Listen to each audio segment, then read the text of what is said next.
Welcome to the Trashcats Trashcast. I'm Richard. I'm Steven. And seeing as it's the spookiest of seasons, we're talking about evil. The brutalest of action and the most sinister of thoughts. The wretched concepts that make the devil blush. And the fuel to the terror of many. Oh, yeah. Halloween. But first, Steven, how was your week? It's been okay. Finally got some fucking art in.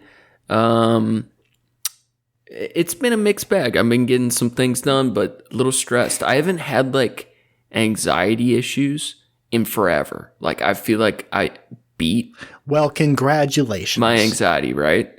And then this last couple weeks, new job, I'm vaping way too much, I'm eating caffeine pills all day, and I'm just palping out, bro. Palping out? Palping out. My heart's just slamming just all out day. Out of your chest. Just palping, man.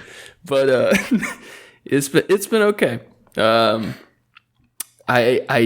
remember I think I mentioned it on here. My family had this wedding though. Yeah. So I skipped it because I didn't feel like seeing anybody. I haven't seen anybody in like 3 years, right? I find out this week, dude, like 10 people got COVID. And like 5 of them are like super fucking sick in the hospital.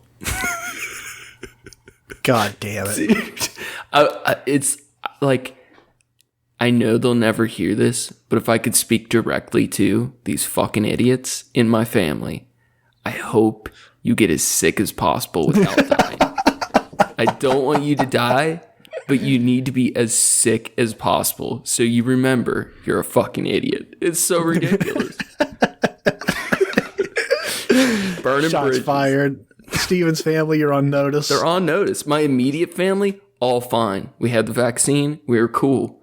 But all those other fucking idiots, they're like professionals in the real world, too. Like, how do they get away with it? I don't know. It's ridiculous. People. What about you, man? Well, I had my birthday this week. The birthday? That's, I don't know. That's why I've been calling birthdays. I don't know. I turned 30, which is, I never got my notice or my letter for my 30 under 30 appearance. I feel like, maybe it got lost in the mail. It was COVID. I think, maybe last year was the year and they just, weren't putting that together. It's hard to get someone in for a photo shoot, when everyone's social distancing and shit. So I'm waiting on Forbes to hit me up for that 40 under 40. But at least I know I'm in the top 2 podcasters on this show. Yeah. So there's that. Hey, that's something. I'll always have that until we bring someone else on, and then, who knows? We bring a guest on, and suddenly that drops. The guest fires us. You know what? You're both fired. I take the show. But my dad's been in town and just fixing all of our shit, helping me paint my place. We just had a new furnace installed, and he helped me taught me how to wrap up all the insulation around the ductwork and shit because it was like fucked leaking, hot air and cold air out into the basement. So we were losing a lot of efficiency from it. Yeah. But that should be better. I still got a little bit to patch up down there, and then obviously there's still more to do, but thanks, Dad, for helping me out with that. And he listens on a regular basis, so he'll definitely hear this. Hell yeah. Dude, we have a semi. There's a broken window downstairs, and it's a double pane window. So like one of the sheets of glass is broken. So I did some home improvement the other day, and I fixed it. And I put a plant in front of the broken part. It's a dead plant. I just put a dead plant in front of the broken window. What I was expecting, at first, the roller coaster I just went on in my head was I was expecting you to say, I duct taped it. And I thought, nah, you probably went out and got the clear glass tape that you're supposed to use for that. And then you said, something about home improvement and whatever. And I was like, oh, maybe he actually pulled it off and had it looked at. And then You just put a plant in front of it. It's fixed. It's fixed. Dude, I went to put, we were talking about putting art up the other day when we were recording, and I was like, I actually have a piece of my art printed, and I had to take a different piece off the wall, and I took the old one up. I put the new one on the nail. It wouldn't get perfectly straight, so I adjusted a little bit, and then I took it and I put it in a drawer. And I'll never hang it up. Just done. Just because it wouldn't sit right? Yeah, I just got frustrated. It's like, no. Now it's over. Now that wall is going to be blank. Forever. This tan wall. You're letting God win. Yeah. Oh, fuck. Well, fucking A. That's fair. Do you got any honorable mentions this week? Yeah. I'm gonna kick it off. I got an evil one for the Halloween vibes.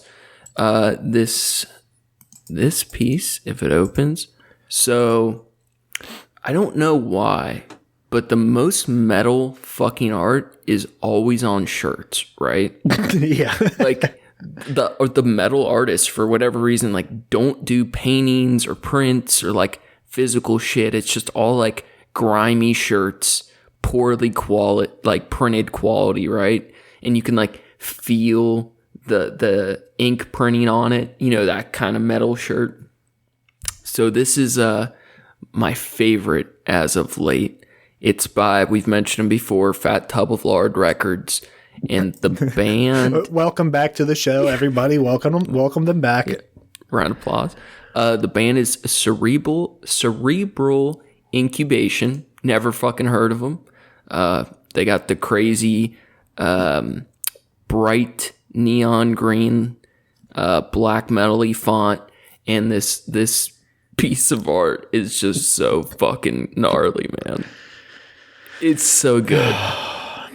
It's a trash can on a beach.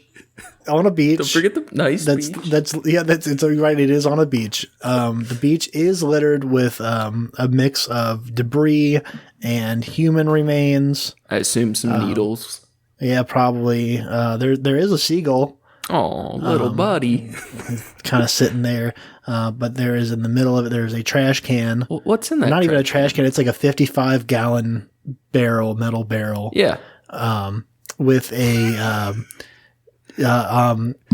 I guess a chopped up looking body of a woman. Yeah. I'm so glad you had to describe it instead of me. Yeah, well, you paused, and I figured I'd just go ahead and get it over with here. And the looks like the piece is titled "Asphyxiating on Excrement." It sure is. It's a wonderful piece of art. So fucked. So fucking brutal. Dude, this label does the coolest shit. I've never heard of any of these fucking bands. I feel like they're mostly like grindcore, porno, gore shit, which really isn't my thing, but the fucking aesthetic of the art is just outstanding. Definitely fits Halloween, and we're gonna get into some dark shit today, so that was my big one. And then I got a second honorable mention for the end of the episode. We've talked a little bit about it before, but my brother, who does our intro and outro music typically, he goes by the music alias Approaching Human, does electronic music, but he's been making trash wave music. And this trash wave stuff is pretty wild. Yeah, it's something else. Yeah, so we got this track by a group my brother collabed with. The group's called Hive Mind, and it definitely fits the Halloween vibe. Super trashy. We'll play that for our outro. Nice. So today we're going to take a psychometric evaluation that should tell us how evil some of our personality characteristics are. The test is called the Dark Triad test, and we're super psyched to do it. But before we get to find out how evil we really are, let's get into some background on the true nature of evil. Hell yeah. You want to kick it off? Yeah, man. All right. So for the most part, evil is defined by what it's not. It's the absence of good. It can be an extremely broad concept, although in everyday usage, it is often used to talk about profound wickedness. In study, it's considered to become in multiple forms, such as a more personal moral evil, or the impersonal natural evil, like natural disasters and illnesses. In religious thought, it comes in the form of the demonic or supernatural. While some religions, worldviews, and philosophies focus on good versus evil, others deny evil's existence and even the usefulness in describing people. Yeah, anytime something's described by the absence of it, it's so abstract. Yeah, that's like cold. Yeah. In Hinduism, evil can denote profound immorality, but typically not without some basis in the understanding of the human condition, where strife and suffering are the true root of evil. In understanding religious context, evil has been described as a supernatural force. Definitions of evil vary, as does the analysis of its motives. Elements that are commonly associated with personal forms of evil involve unbalanced behavior, including anger, revenge, hatred, psychological trauma, expediency, selfishness, ignorance, destruction, and neglect. In some forms of thought, evil is also sometimes perceived as the antagonistic binary opposite to good, in which good should prevail and evil should be defeated. In cultures with Buddhist spiritual influence, both good and evil are perceived as part of an antagonistic duality that itself must be overcome through achieving nirvana. The ethical questions regarding good and evil are subsumed into three major areas of study: the meta-ethics concerning the nature of good and evil, the normative ethics concerning how we ought to behave, and applied ethics concerning particular moral issues. Fucking meta-ethics. Ugh. It's exhausting. Dude, yeah. Evil always makes me think of that hell is real sign. The hell is real sign. It's not on... Oh, yeah, like for the Christian billboard shits? There's the one... It's not 75. Is it 74? Oh, no, there's a bunch of them in Florida. Yeah. Exactly like it. Well, what else do you think of as, like, actually evil? Like, no... Every villain is Lemons. Every time. Fucking no, Lex Luthor. Right. This is SpongeBob, man. The fucking, I don't know. For me, when I think evil, it's like, not just, it's like the most brutal serial killer shit, but like Ed Gein kind of shit. Where it's like just, except like they were dead bodies, and that's pretty fucked up too. But like brutalizing, people. I guess I don't know. Like that's one of the main things that comes to my head. It's like it's not just like harming people and whatever. It's going an extra effort to do more heinous shit. Like enjoying someone that enjoys the damage they're doing. Yeah, exactly. We've talked a little bit about it, like, because we're both very fascinated, of course, with serial killers and stuff like that. But the whole worship of them is kind of garbage. Yeah. I never really, I don't think of like murderers as evil. Like regardless of how brutal they are, for whatever reason, the vibe I always get is like sick, like mentally ill. Yeah. More than evil. Evil feels so cheesy. I feel like that also that kind of rolls into like the usefulness thing. It's I feel like while that is like, cause I also get that is like there's a mental illness or something there that's different than what other people experience, or like there's a lack of stopping the what's the word, like your impulse control, that's like a separation there, but I feel like if like that's what evil would be, like what, like when you don't have supernatural forces and shit. Yeah, fuck the supernatural shit. I think of like a home invader. Like at night when I hear a noise outside of my shit house, like that shit feels more evil to me than, just see that doesn't really feel evil to me. I mean, I guess if you're looking at it from the perspective of they're breaking in knowing that you're there, like that's pretty fucked. I think what I relate it to is the fear, like that feeling of like panic, like, or like when you're caught in a vulnerable position like that fear is what makes me feel evil more than something that is scary or bad. My fucking cat trips me out. So like I'll be sitting up on the 3rd floor here, and then she'll like perk her ears up and like look down the stairs. And like look like like there's something there. It's every time it's just like a gnat or something, except for the time that it was a fucking bat. Yeah. But she'll trip out on something, and I just like I turn the TV down a little bit and like I listen. I'm looking for shadows and shit because like I don't know, like I'm pretty sure I locked the door. But there's for the first couple months, that's definitely been a concern in my head of like, is there somebody in my fucking apartment right now? Does somebody have to die? Right. And like, yeah, well, it's still a new place too. Yeah, I'm still getting a little bit used to that. I do feel pretty comfortable here, but aside from that, yeah. So like, real quick, I got one. So we mentioned mental illness a second ago. Oh my God, dude. So I was on Reddit. And I made the joke that I don't know how this came up. I do, but I don't want to get into it. I said Jesuits are the best of the worst, right? I'm on some religious form making fun of a Jesuit, right? Some dude gets really pissed off. And I said faith is modern mental illness. And dude, it was an all-out war. It got up to like 500 upvotes. Nice. Of people arguing about it. I'm like, this is outstanding. All right, That's anyway. How you get that karma, dog. Oh, yeah.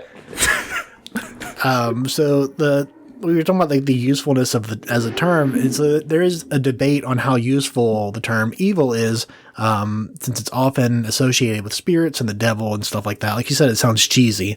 And some see the term as useless because they say it lacks any real ability to explain what it names. There's also a real danger of the harm that being labeled evil can do when used in moral, political, and legal contexts. Those who support the usefulness of the term say there's a secular view of evil that offers plausible analysis without reference to the supernatural. Some people argue that evil is as useful an explanation as any moral concept and that evil actions result from a particular kind of motivation, such as taking pleasure in the suffering of others. This distinctive motivation provides a partial explanation even if it does not provide a complete explanation. Most theorists agree that use of the term evil can be harmful, but disagree over what response that requires.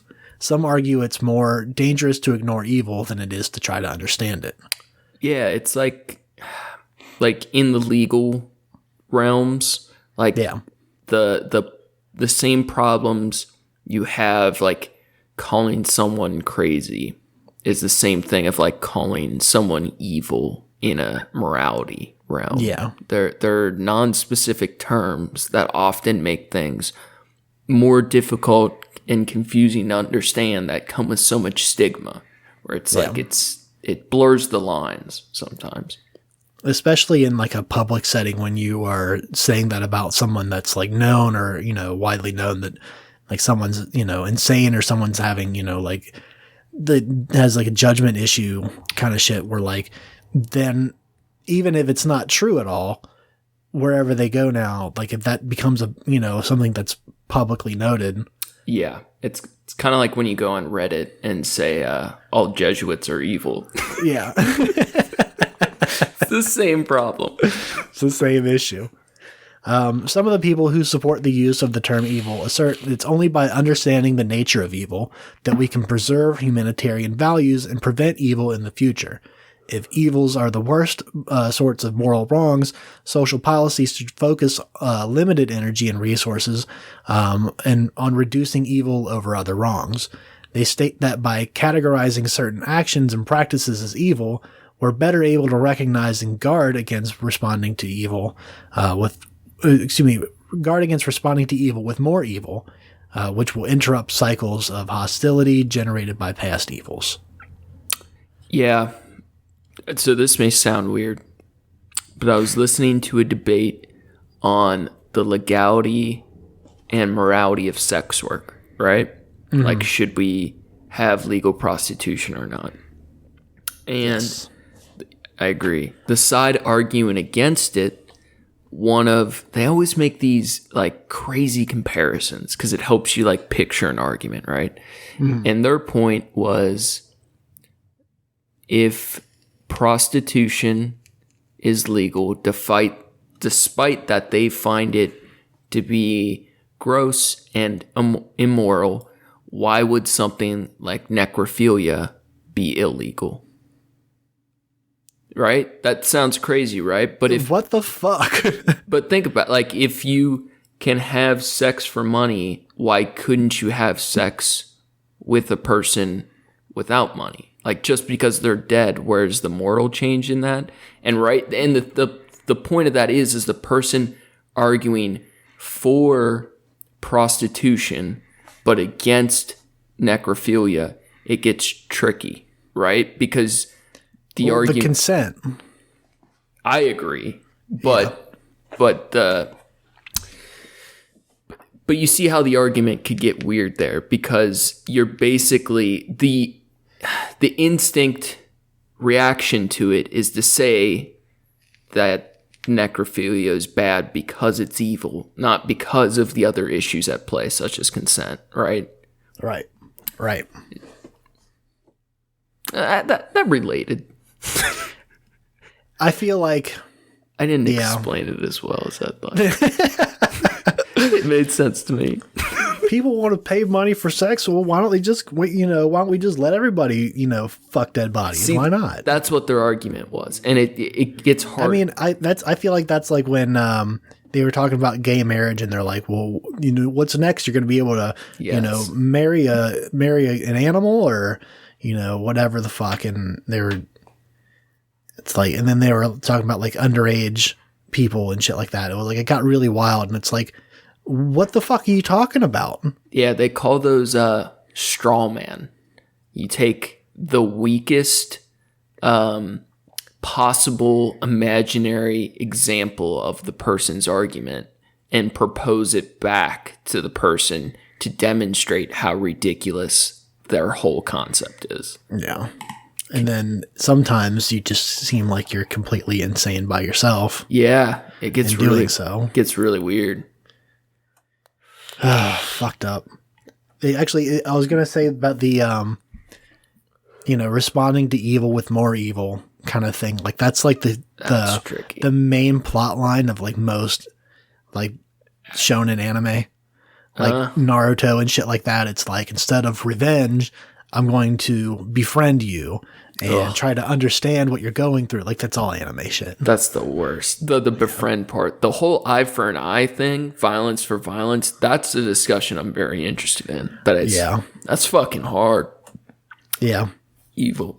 Like, how do you combat true evil, in quotes? Yeah, and because there's so many different, I think there's so many ways to look at that too, especially when it's like why, you shouldn't, hurt people that, even if they hurt you. And it's like, it's easy to say that when it's not your family or not, someone close to you that you love that was hurt. Mm-hmm.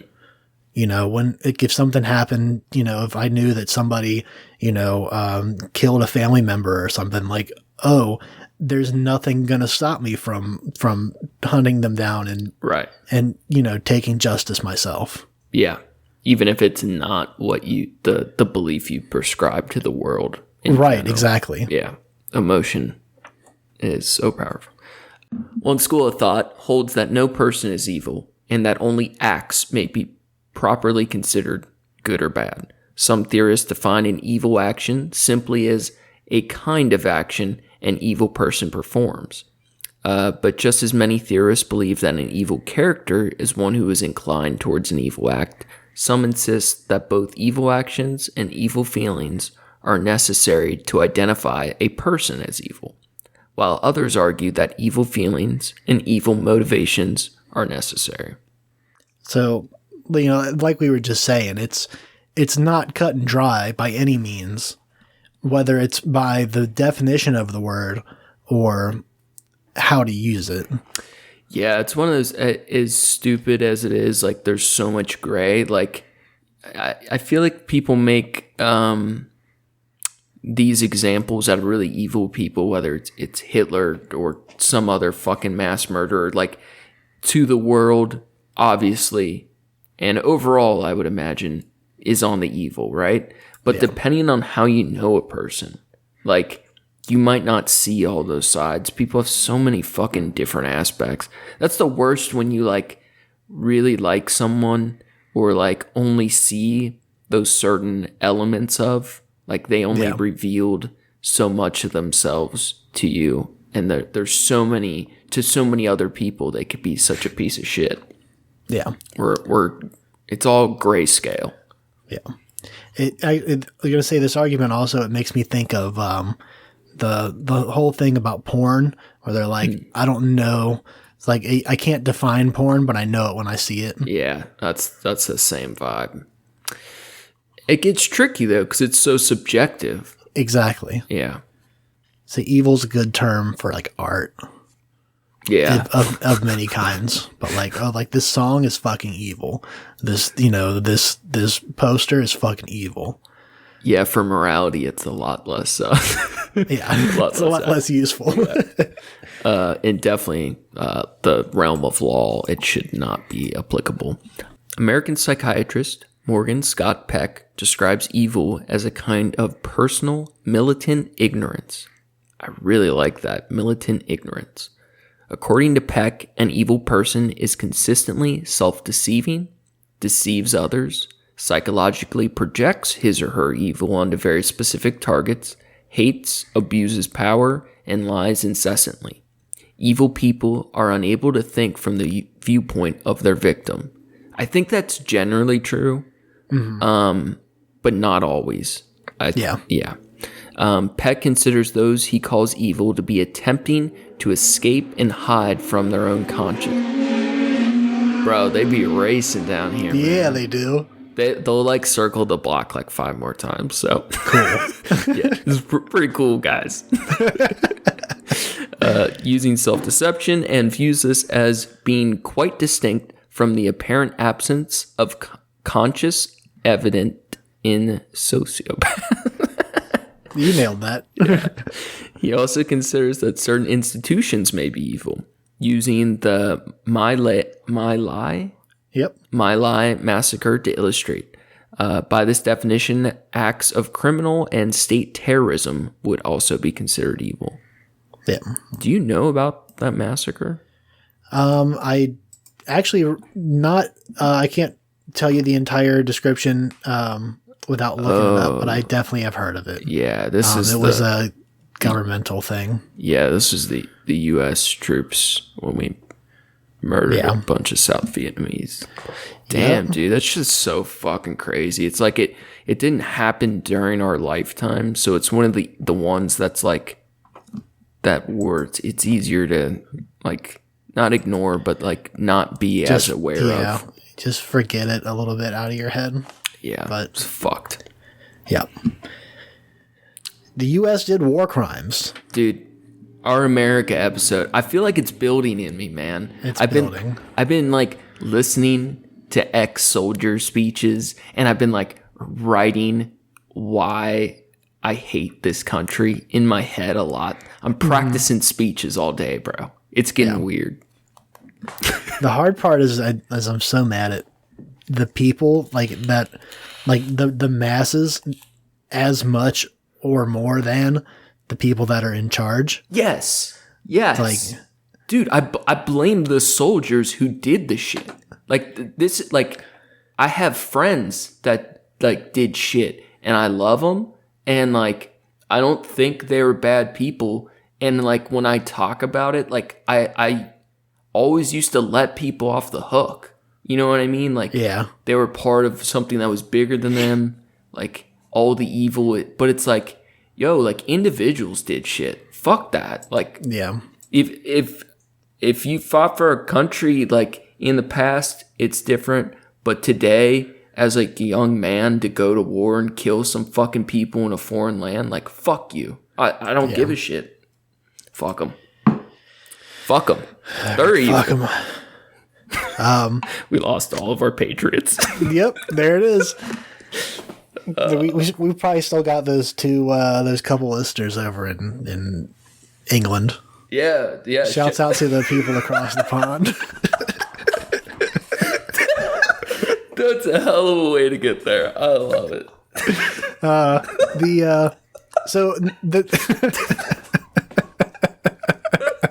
Oh shit. So let's talk about necessary evil. Yeah. Something I definitely heard a lot of in books and media and stuff while growing up. I'm glad you still think that's very funny. I was just about to do the biggest flip-flop ever. As soon as you said necessary evil, I was about to be like, well, some wars we need to fight.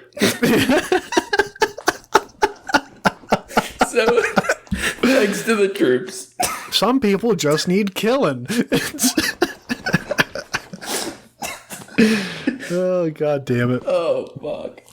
So, Martin Luther, the Lutheran, not the king, argued that there are cases where a little evil is a positive good. He wrote, seek out the society of your boon companions. Drink, play, talk bawdy, and amuse yourself. One must sometimes commit a sin out of hate and contempt for the devil, so as to not give him the chance to make one scrupulous over mere nothings. Damn, the booners. Right? The booners. Talk body to me.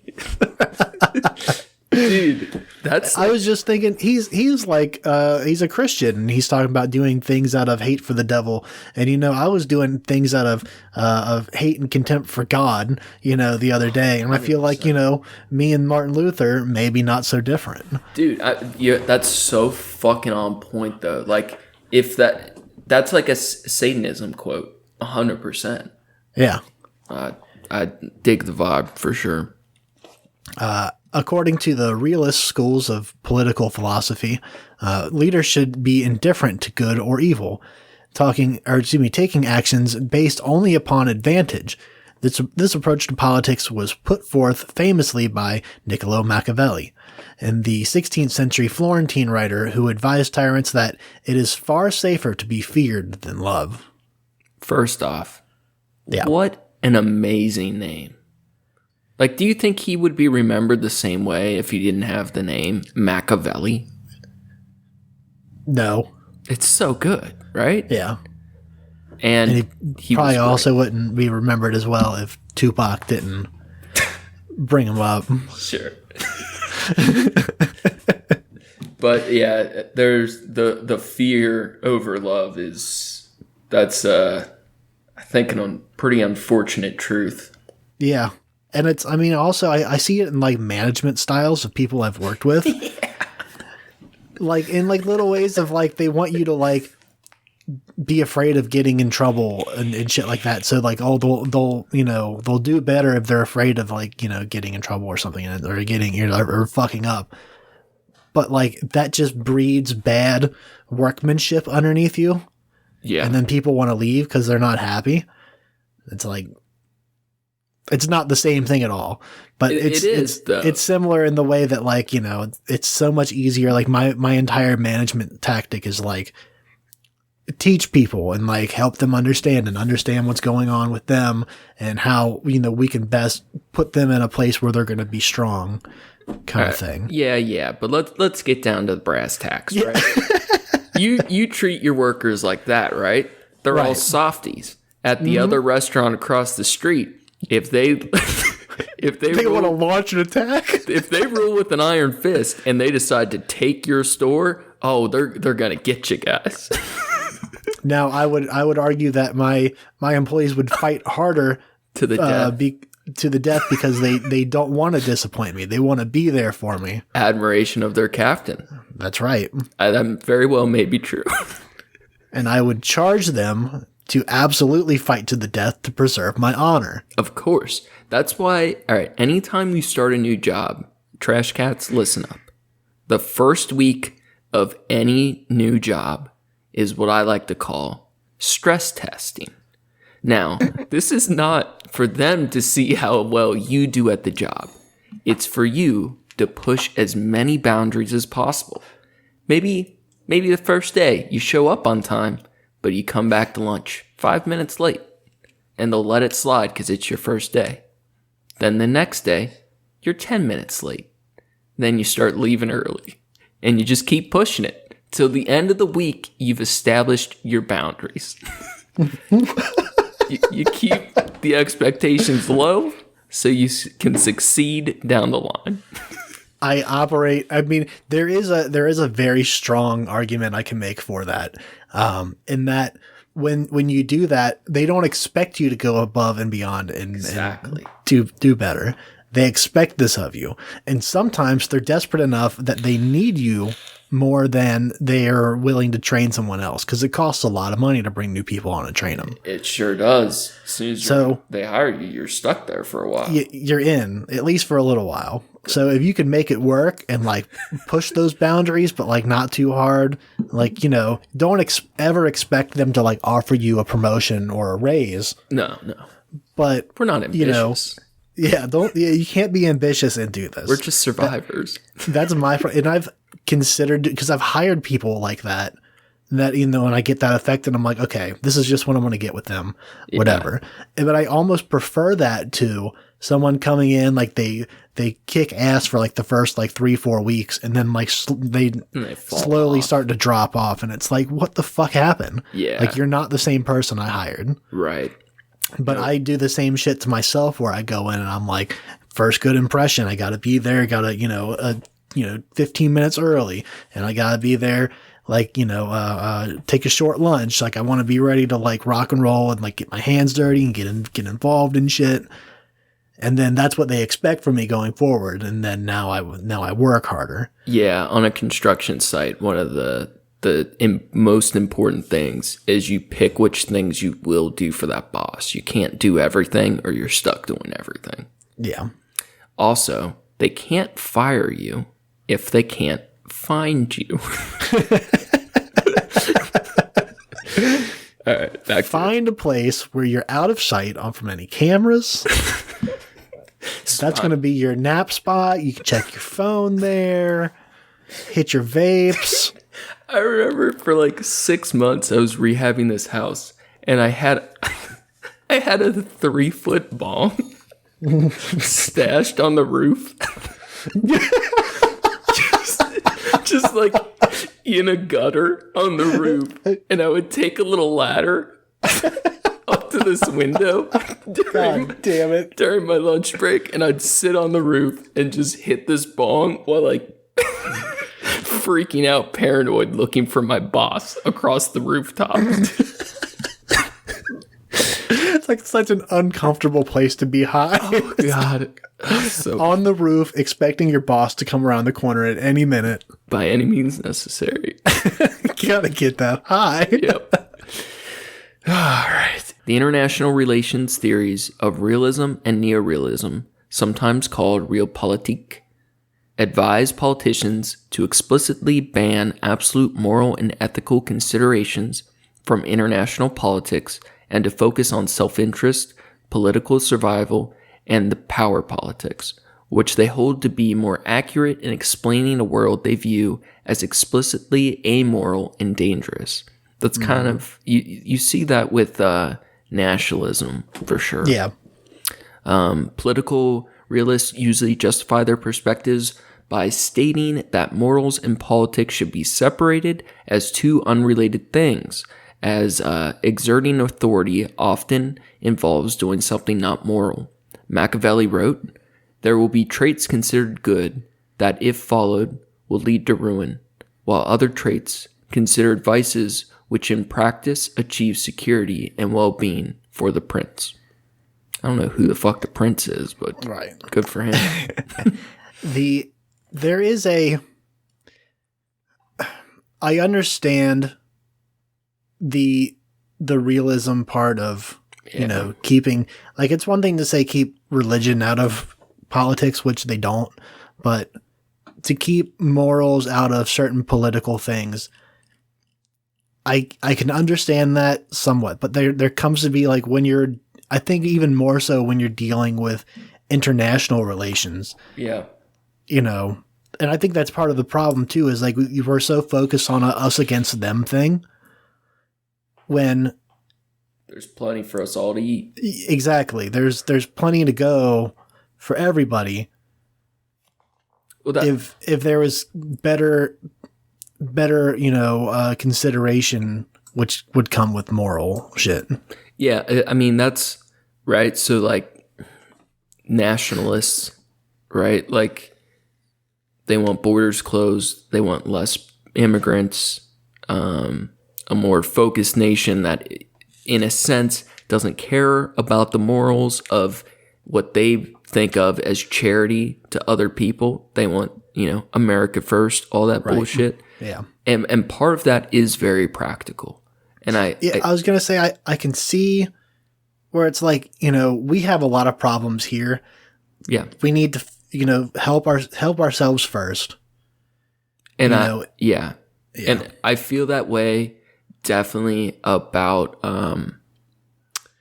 like war or like some more international conflict type stuff. Right. But while those kind of thoughts, like taking care of yourself first, may be the most practical thing, right? Like, it might make the most sense logically to be like, fuck it, we're not letting anyone in, kind of that energy. Like, even if it makes the most sense, it's so fucking dumb.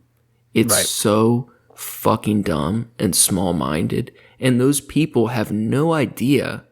They have no idea, like, how international the world is. Like, just because you section the evil off down in fucking Mexico or whatever, like, and it's useless to try to stop. Like, open borders, let people travel wherever the fuck they want. Fuck our country. Like, yeah, fuck our country. Help everyone. There's enough for everyone to eat.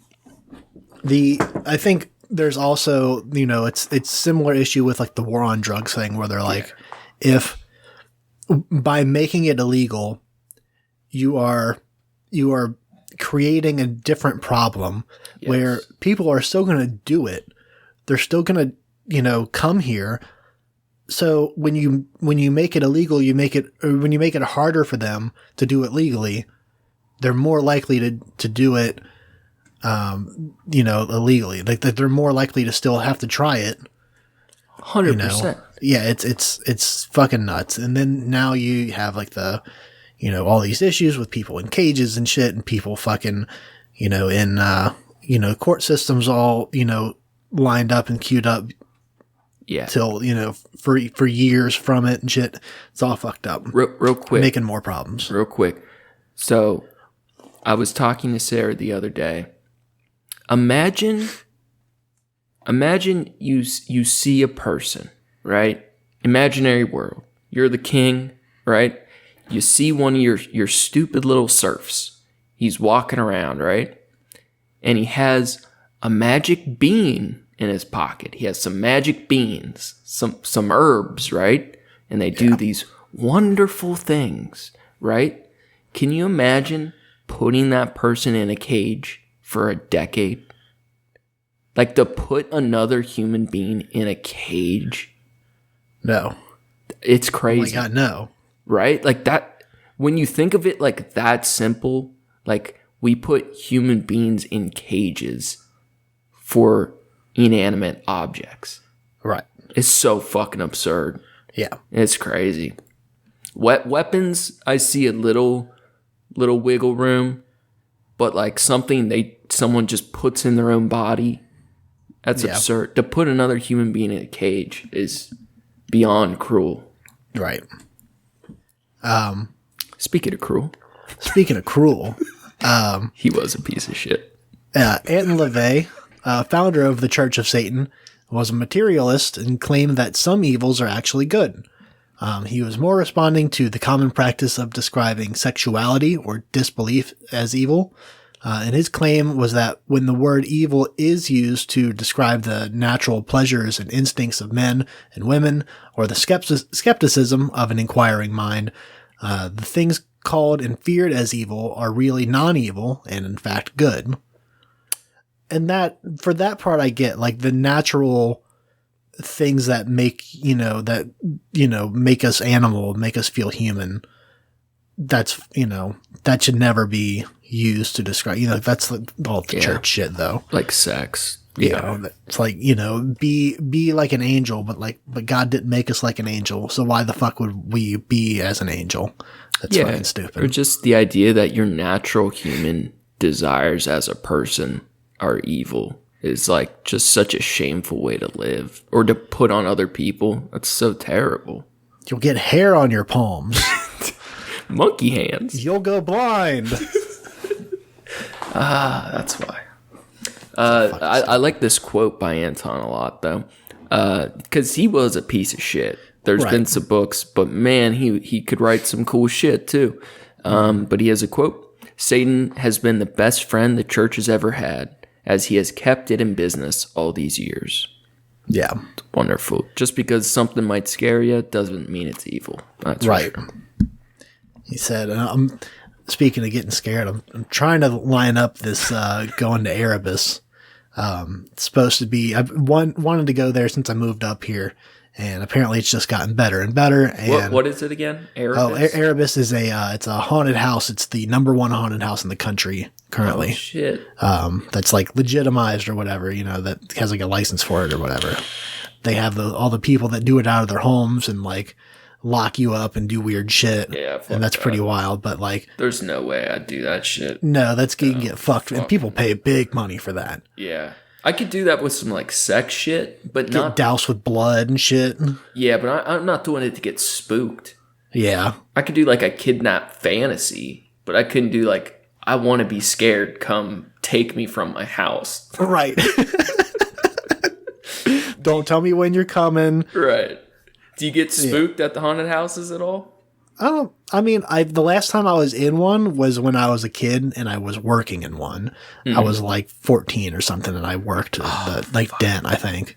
Dude, I was at Dent like a year. It was like one of Sarah and I's like earlier dates, and we're walking through the pig slaughterhouse, right? And there's a dude running around with a chainsaw, and he stops and looks at me. He's like, "Hey, dude, what's up?"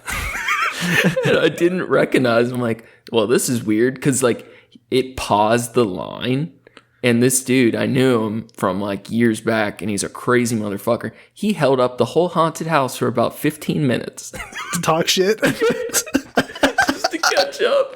That's cool. And like they had the real chainsaws without the blades on, so the motor's like kicking the whole time. Yeah, I'm looking forward to this one. I don't think I'm gonna get scared. I mean, there's of course there's jump scares and shit like that. That's kind of the point. But that's a reflex. That's not scared. Yeah, it's like you can startle me all day long, but doesn't make me fucking look both ways when I'm walking down a dark alley kind of shit. I don't know. Yeah. Do you get the middle of the night spooks ever? Actually, I did the other day. I went to go check to make sure I locked the door before I went to sleep, and it was like I had just watched somebody playing some like horror games, and they're making jokes about it the whole time, but they were still like in my head, and I had like kind of dozed off while watching it, like on and off, and so I like caught bits of it, and there's goofy shit going on, and as I went to go turn off or to lock the door, I caught myself I turned on the light to go down the stairs, and it's like I could make that walk with my eyes closed, and there's that goofy little thing in my head that was like, oh, in my mind that I did the thing where I'm picturing like, you go lock the door and then you got to run up the stairs from the basement real quick so the demons don't get you. It's like Every once in a while, that it's just a thing. That's like a fear for adults. It's like wondering if your doors are locked. Yeah, for me, I think I've said it before. Like the things I'm afraid of are like brain aneurysms and like shit that's like way out of your control. Things that can happen suddenly, like get car accidents and shit like that. Like my insurance rate's going up, like shit like that. Like that's fucking terrifying to me. Yeah, I know what you mean. So Carl Jung. Oh yeah. So in his book, Answer to Job. It's Gob, isn't it? I don't know. I think it's Gob. I think it depends on the context. It's Job. Like, okay, I remember now. Like Arrested Development. In the Bible, it's Job. It's Job, yeah. But I don't in his know. book, Answer to Job, Carl Jung depicted evil as the dark side of God. That's awesome. People tend to believe that evil is something external to them because they project their shadow onto others. Jung interpreted the story of Jesus as an account of God facing his own shadow. Oh, that's so metal. Yeah, I think that's pretty cool. Yeah, good job, Carl. I might have to look more into that. Yeah. In 2007, Philip Zimbardo suggested that people may act in evil ways as a result of a collective identity. That is interesting to me. Yeah. The hypothesis based on the previous experience from the Stanford prison experiment was published in the book The Lucifer Effect, Understanding How Good People Turn Evil. Oh, fuck, dude. That Stanford prison experiment is it's fucking wild shit. Yeah, I don't want to go too far in, but there's definitely documentaries. Watch them. It was a study, and there was a movie that came out recently on it. Oh, really? Actors. And it actually got, like, pretty fucked up because there's, like, sexual abuse involved. Mm-hmm. And the movie, like, it got pretty graphic. But it was a real experiment done in the Stanford on college campus. I believe it was like in one of their basement labs. And the idea was they just took two groups of students. One group was the prisoners and the other group was the guard. And they just let, these people signed up for it. They agreed to participate. And basically they just let this little experiment happen in the basement of Stanford. And the guards just continued increasing in aggression and need for control, and the prisoners basically tried to survive, right? And that went on for like a while, didn't it? I think it was like a few weeks. It was multiple weeks for sure. Yeah. And they had to end the experiment because it became so abusive, like real violence. It's fucked up. Yeah, and it's kind of been like a very important landmark experiment. Yeah. Evil's in us all, right? We now finally have our third, we have our new guest host, the Train, in my neighborhood. It's those city whales. Yeah, now I'm in the running for my the top two podcasters on the show between you, me, and the Train. We're about to get fired by a passing train. Dude, they're the best though, man. Like, next week's episode is gonna suck. It's just train noises for 2 hours. Dude, there's nothing better than laying in bed like 2 a.m. and just hearing trains from a distance, not up close. Yeah, like not next to you, just down the way. Yeah. Fuck a close train. We want a medium distance train. The first night one woke me up around that time. Because it definitely has to put its horn on when it goes through this area. The second night, I think I heard it as I was going to sleep, and I just tune them out at this point. I hear one every now and then while I'm awake, but I definitely don't wake up to it anymore. That sounds like that first one was riding off the rails. Yeah. Well, I think it just caught me off guard, and then now I'm used to it. Right. So we're getting close. We're getting close to our test. But do you want to talk about any of these things before we get there? Or? Yeah. we were talking earlier about, the different perspectives on like what is evil, and like there's no such thing as evil people, only evil actions. Yeah. I don't even think there's evil actions. There's just, there just are actions. Yeah, I think more and more, I think I came into this with the idea that like arguing that like evil is a useful term, but I'm now starting to think that I was wrong on that. And I'm kind of changing my side there. I think that while it's hard to say that there are evil people, there are definitely people that are, inclined to do acts that we would describe as evil. Yeah. You could describe as evil, and do them regularly and repeatedly, without conscience of it. If you heard the term, it was kind of new to me. A little wild around the eyes. Yes. I don't know how I hadn't heard that one for a long time, but I truly feel, some of us are better at it than others, but I feel like you can really see like what we would call evil in someone's eyes. Like, yeah, there's definitely times when I've been in interactions with people where you're like, there's something wrong here. Yeah. Fuck this dude. You can tell it's all bad, You can sense those things from people. There's so many ways we like can subconsciously pick it up or consciously, but and the person, like, they give it off too. It's like a scent. There's I think there's a reason why, but I'm trying to figure out why the phrase a little something wild around the eyes makes me think of Alice in Wonderland, or Alice with the Looking Glass. I think it was the description of the Cheshire Cat. God, it's crazy that those Alice in Wonderland's still popular and shit too, because that dude is a creeper. The guy that wrote that? Yeah, what's his name? Carol?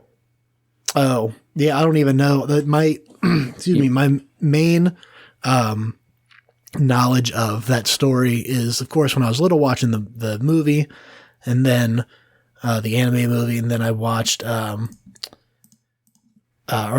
we read the book in art class one year because our school was doing it as like doing something with it, and we had to make pieces from it. Like, we dressed in costumes and did photography. That was when we did photography that year. That was cool.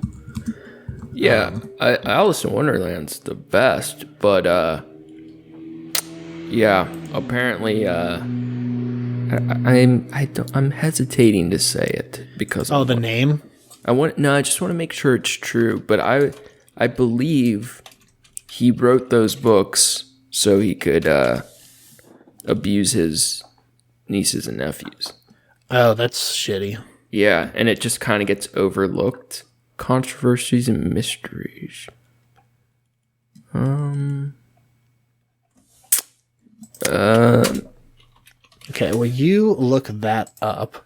Yeah, there's things there. I don't know if things were ever proven, but he had an affinity towards children, I believe. Super cool guy. Yeah. Anyways, I think we can scoot on a little bit. Yeah, I'm with it.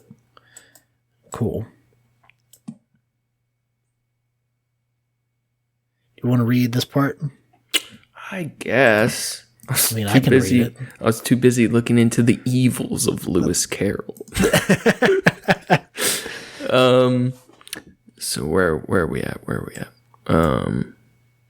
In modern society, we typically think of serial killers or violent people as evil. Law enforcement, criminologists, and the field of psychology has long tried to predict what makes a person do evil things.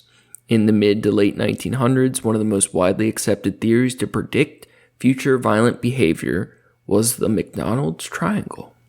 Ba-da-ba-ba-ba. I read that ba-ba-ba-ba-ba as ba-ba dun-dun-dun. And then you did ba-ba-ba, and it caught me off guard. That was good. So real quick, I'll preface it by this was a theory used to predict violent behavior that may have been a useful tool, but also was likely used to falsely or inaccurately predict behavior also. It's a tool, but I think it was used improperly for a long time. Yeah. It definitely can't be precise, but the McDonald Triad is a set of 3 factors, the presence of any 2 of which are considered to be predictive of or associated with violent tendencies, particularly in relation to serial offenses. The triad was first proposed by psychiatrist J. M. McDonald in a 1963 article in the American Journal of Psychiatry. Small-scale studies conducted by psychiatrists and the FBI claimed that substantial evidence for the association of these childhood patterns with later predatory behavior, although it remains an influential and widely thought hypothesis, subsequent research has generally not validated this line of thinking. The triad links cruelty to animals, obsession with fire setting, and persistent bedwetting past a certain age to violent behaviors, particularly homicidal behavior and sexually predatory behavior. However, other studies claim to have not found statistically significant links between the triad and other violent offenders. Further studies have suggested that these behaviors are actually more linked to childhood experience of parental neglect, brutality, and abuse. Some argue this, in turn, results in homicidal proneness. The triad concept as a particular combination of behaviors linked to violence may not have any particular validity. It's been called an urban legend. Yeah, so basically, cruelty to animals, arson, and bedwetting, while they may, as used as a way of thinking, each one is a corner of the triangle, while it may have been able to sometimes predict future violent behavior, more than anything, it often just shows kids that were abused. Yeah. Or at least humiliated, at school, or needed some kind of trauma, outlet. something. Yeah. And we do know that child abuse, trauma, neglect, those type of things, there is an increased likelihood towards violent behavior later. It's one of the only things that we really can point to sometimes, but it isn't. You can't draw just because A equals B doesn't whatever, equals C, whatever. Right. Yeah. And you can definitely see unchecked, it's one thing if you don't see a kid just being cruel to animals just because. Very rarely. Yeah. It's just not, if they do, I was there when, one of my nieces, the dog took their toy or something, or they chewed on their toy. So they hit the dog. And of course, parents are like, you don't hit her. You can't hit her. That's not how we resolve conflict, but it's the kids do that with other kids too. It's not they meant to be particularly cruel. That's a 3-year-old being a 3-year-old. Right. Arson. I mentioned some of this to my dad the other day, and I was talking about the McDonald triangle thing, and I said arson. He was like, you can't expect kids not to play with fire. Fire's cool. Yeah, exactly. Dude, if fire kicks ass. Yeah, I think I could have been a firefly in a different life. Fire's my thing. Definitely. I don't think I really played that much with fire when I was a kid. I definitely like fucking around with fireworks. In a way that I'm surprised that my hands haven't been blown off. Yeah. Pro tip: keep a Gatorade bottle full of gasoline in your trunk. You never know. You never know when you got to burn the mother down. You never know. So the bedwetting, I wanted to talk about this because I didn't know about this. But there's a condition, or I guess it would be a condition, called, enuresis. Yeah. I think I'm pronouncing that right. It's one of the, I don't think that was right, but it's one of those words, as soon as I hear it pronounced, I'm always like, that's how you say it. But enuresis. Yeah. It's unintentional bedwetting during sleep, persistent after the age of 5, and the bedwetting must continue twice a week for at least 3 consecutive months for it to be considered this condition. And that's like just a known thing. I didn't realize that there was actually a condition prescribed to that, other than, other weird shit that could be going on, in the kid's life. Yeah. Some authors continue to speculate that enuresis may be related to fire setting and animal cruelty in some way. One argument is that because persistent bedwetting beyond the age of 5 can be humiliating for a child, especially if he or she is belittled by a parental figure or other adult as a result, this could cause the child to use fire setting or cruelty to animals as an outlet for their frustration. One researcher notes that enuresis, and I'm going to fuck that up every time in my head. That's great. Enuresis is a unconscious, involuntary, and non-violent act, and therefore linking it to violent crime is more problematic than doing so with animal cruelty and fire setting. Bedwetting into the tween and teen years has also been used as an indicator of possible childhood sexual abuse. That's how I've always known it to be tied to the most. Yeah. And I definitely know that some kids go through it when, it's like there's just normal goofy, like stress at home, like their parents are separated, or, there's, problems at school and shit like that. Like there's all kinds of reasons why, stress would cause that as well in many cases. So it doesn't always mean the sexual abuse either. But yeah, for sure. When we looked at the 3 angles of the triangle, we decided we were going to stand up for bedwetting. Yeah. We got there. Yeah, I think there's, I don't know. I guess there's definitely, they tried to do like in creating this, Yeah, and there's definitely things you can see where, that are prominent in like serial killers, like, strained relationship with their mother or something like that, or with their parents and stuff like that. There's definitely weird shit like that. That's somewhat common. It's the similar thing of how they say like, the lack of a father figure in a female's life, causes certain behaviors. It's, That's the thing though, is especially with the more extreme cases, is like there's all these rules, and then each case is so unique. Everything is so grayscale, Right, exactly. And these were like the best tools they had at the time, because really what this is like it's criminologist shit. Like it may start in psychology, but it becomes like criminal theory stuff. It's like the broken windows stuff, right? Giuliani, right. Like you fix all the windows, crimes goes away. Like fuck that shit. Like they're the best tools they had at the time, but we know things are more complicated than a triangle or a broken window. Besides, if the window's broken, you put a plant in front of it. You just put a plant in front of it. You're good. Fixed it.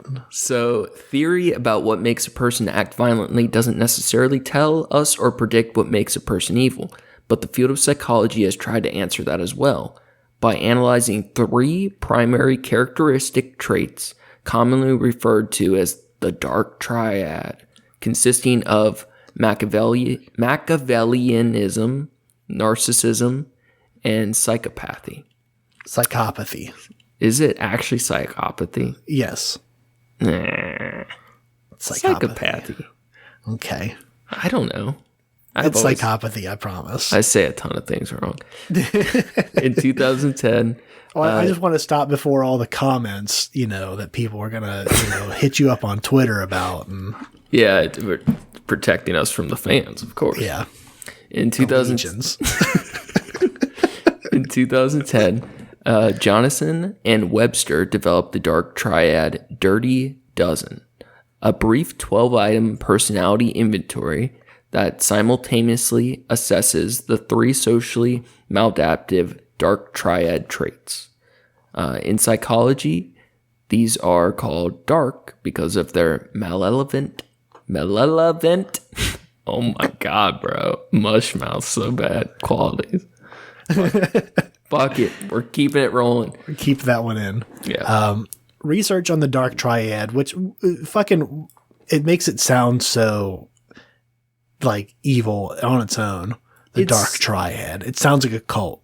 It's so like, how can they do that in It's like a secret society that's inside of it. But how can they do that? Like, if the person just saw the name of the test they were taking, it could disturb the results. Yeah. Like, it's like the same problems with like hypnotism or memory recovery. Like, once the person knows those things, like you can, like with split personality disorders, all those types of things, like the questions that are leading inform the answers. It doesn't feel like you can just name like a test the Dark Triad Dirty Dozen. Yeah. Fuck out of here. It sounds like some edgelord shit. It's like D12 Dirty Dozen. Boy. Like you named Eminem's rap group, not like created a legit, psychometric evaluation. Yeah. So research on the Dark Triad is used in applied psychology, especially within the fields of law enforcement, clinical psychology, and business management. This theory states that people scoring high on these traits are more likely to commit crimes, cause social distress, and create severe problems for an organization, especially if they are in leadership positions. They also tend to be less compassionate, agreeable, empathetic, satisfied with their lives, and less likely to believe that they and others are good. All three Dark Triad traits are conceptually distinct, although empirical evidence shows them to be overlapping. They are associated with a callous, manipulative, interpersonal style. So narcissism is characterized by grandiosity, pride, egoism, and lack of empathy. Machiavellism is characterized by manipulation, the exploitation of others, an absence of morality, unemotional callousness, and a higher level of self-interest. The personality trait of being unprincipled, manipulative, cynical, and an acceptance by whatever means necessary. That's that, take it by any means. Right. Psychopathy is characterized by continuous antisocial behavior, impulsivity, selfishness, callous and unemotional traits, and remorselessness. So low agreeableness is definitely the strongest correlation of the Dark Triad things as a whole. Yeah. You see that in all of them. Yeah, there's been a lot of studies that tie low agreeableness to violent behavior. I believe. Yeah. I don't want to state that so strongly, but I believe that's what's often showed, is people who are just generally not agreeable tend to have these personality traits that manifests in different ways. I can see that being a cause and an effect, because an effect of not feeling like you understand other people and feeling like you're singled out and, in your beliefs and your whatever, that I can see where that can turn somebody to feel, like they need to be on the offense. Yeah, I definitely think of it less. I think of it more as like the oppositional defiant disorder stuff, where they just, want to be the antagonist or to be the opposite of what they're told, whether it makes sense or not, kind of thing. When you're too unagreeable, because I think a certain amount of low agreeableness can be a very good thing too. Yeah, it's healthy to, question things and whatnot, of course. Yeah, Socrates method shit. Other researchers saw the 12-item DTDD, what is that, Dirty Dozen Dark Triad? Yeah. Too brief in covering all relevant content involved in each of the Dark Triad traits, because it was 12 questions that covered all three traits. That's the Dirty Dozen. So as an alternative brief measure, the 27-item Short Dark Triad, also known as the SD3, was developed in 2014, consisting of 9 items for each Machiavellism, psychopathy, and narcissism subscale. So opposed to the Dirty Dozen, which in which items were derived from existing Dark Triad measures. In the 27 point, the short Dark Triad, items were developed through considerably theoretically relevant facets of all three traits. It's been found that the convergent validity of the 27 item list is superior to the Dark Triad Dirty Dozen in relation to existing measures of Dark Triad subscales in multiple studies. Yeah, and just hang with us, guys, because we want to explain it, because we're gonna take the short Dark Triad here. Yeah, which is funny that the short Dark Triad has more questions than the original one. That's a goofy name and convention, but whatever. I wonder if initially there was it was Dark Triad. I wonder if they had like a long Triad first that didn't prove. Yeah, whatever. The general critiques of these tests have argued for its low discriminating power, specifically for its narcissism subscale, implying that narcissism subscale does not sufficiently discriminate between those with normal range of narcissism, which may result from having high self-confidence or high self-esteem, and those with abnormal levels of the trait. That is a very difficult thing to determine between narcissism or confidence. There's a certain level where it crosses over, but it's hard to tell. I've always said that ego, it's egotistical unless, or it's only confidence if you can back it up. Otherwise, it's egotistical. Mm-hmm. It's like, it's confidence if you're confident in the things that you can definitely do. It's ego when you go beyond, when you believe that I could probably do that. I can do that, even though you can't back it up. Like pride in yourself is a good thing, right? Right. But it's generally a good thing. But if you have too much pride, like to help yourself, it's so poison. Yeah. Yeah. There's so many problems with pride. That's not, yeah. You start putting on hoods. Yep, exactly. Additionally, other important factors such as low agreeableness or impulsivity are not necessarily captured in detail. It's recommended that these tests should be used as an adjunct measure of psychopathy. It's definitely, like I said, it's all grayscale and it doesn't necessarily mean anything, but it could be an indicator that of certain traits. Yeah, certain traits. So now we're going to take the Dark Triad test, specifically the SD3 short Dark Triad, which can be found at, and I'm going to read the URL because it's not too hard, www.openpsychometrics.org/tests/SD3. You can find it just Googling those words as well. And just to clarify again, this is just for fun and personal insight into our own personalities and nature. A high score on this test and its different elements does not guarantee any clinical diagnosis. It says it all the fuck over it. And it alone is not intended to diagnose personality disorders, such as narcissistic personality disorder. It's just an indicator. And it might not be that accurate, but it is one of the better tools that have been developed.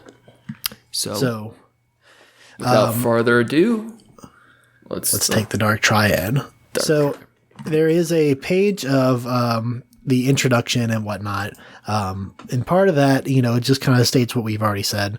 But the procedure and the participation points I did want to read. If you do go to the website, you'll see the procedure says the test consists of 27 statements that you must be rated on how much you agree with them.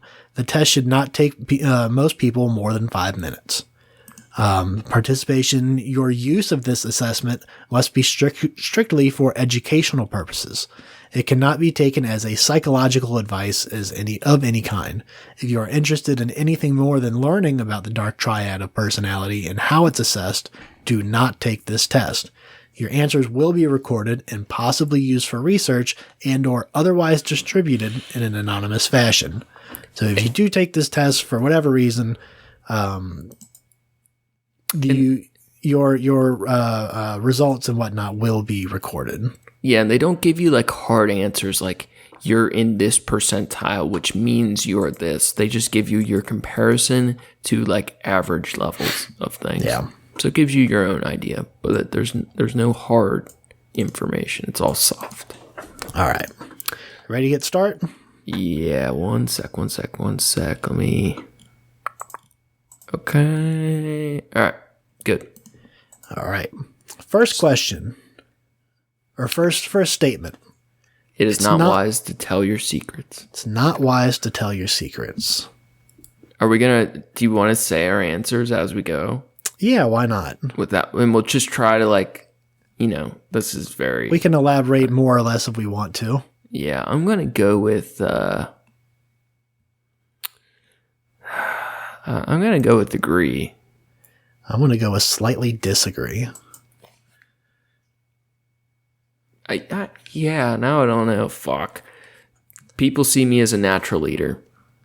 No. I want to say agree. I'll say slightly agree. I like to get a revenge on authorities. Agree. Yeah, I'll say agree. We're in trouble now. We discussed before taking this test of being surprised of what we expect from the results and which one of us is going to be more inclined to evil. Yeah. And I said I feel like just because I know you, I feel like the obvious answer would in my head says, Steven's a shoo-in for this. But that makes me think, well, actually, no, it's going to be me. It's the old the old switch up. You're going to get caught at the end with that twist ending. Yeah, they're going to, people see me as a leader. And that's why I was thinking oh, I agree. But it's also, I don't really think that's completely true. I feel like I kind of step into it. Yeah, and I had said, I think I'm going to end up being a little higher in psychopathy. And you're going to be more well-rounded in your just evil. Higher on all accounts. Yeah, of course.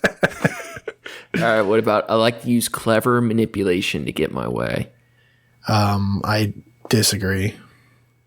It's not, so I don't feel like I don't know. So you tell me, let me put this past you. See, this is when we're overthinking it because I'm with you on these tests. Your interpretation, if you're a critically thinking person and you evaluate things a lot, these tests become so tricky because the wording is not always enough, right? Yeah, and I do try to put it in a general situation and not extreme circumstances. But I don't usually. I would say I slightly disagree because there are definitely times where I know the way I phrase this is going to make the difference whether this person agrees with me or, decides to do this. And I feel like that's more of a sales thing of it's not always that way. I think it's more, I don't know. I'm trying to think of a good example. You're saying you like to change people's minds opposed to manipulating them. Right. Yeah. I like to manipulate them. I would agree. It depends. I mean, I don't want to manipulate someone I care about, but a general person, I'll manipulate their shoes off their feet if I could. I hate being the center of attention. Now, this is a trap question for two podcasters. Yes, it is. It really is.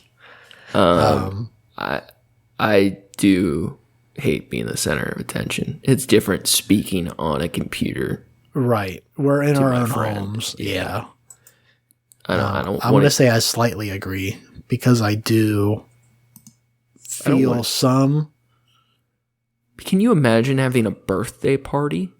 No. Where everyone's there just for you? That's what I mean, man. Yeah, I can't imagine people. That. My family was like, "Are you gonna have a party? It's your 30th birthday. You got to do something." I'm like, I kind of don't though. I kind of don't need to do anything. I'm gonna eat a cake alone in the dark. Yeah, I'd like to do that. That'd be cool. Yeah. Happy birthday. Happy birthday to me. You fat fuck. I avoid dangerous situations. Slightly disagree for me.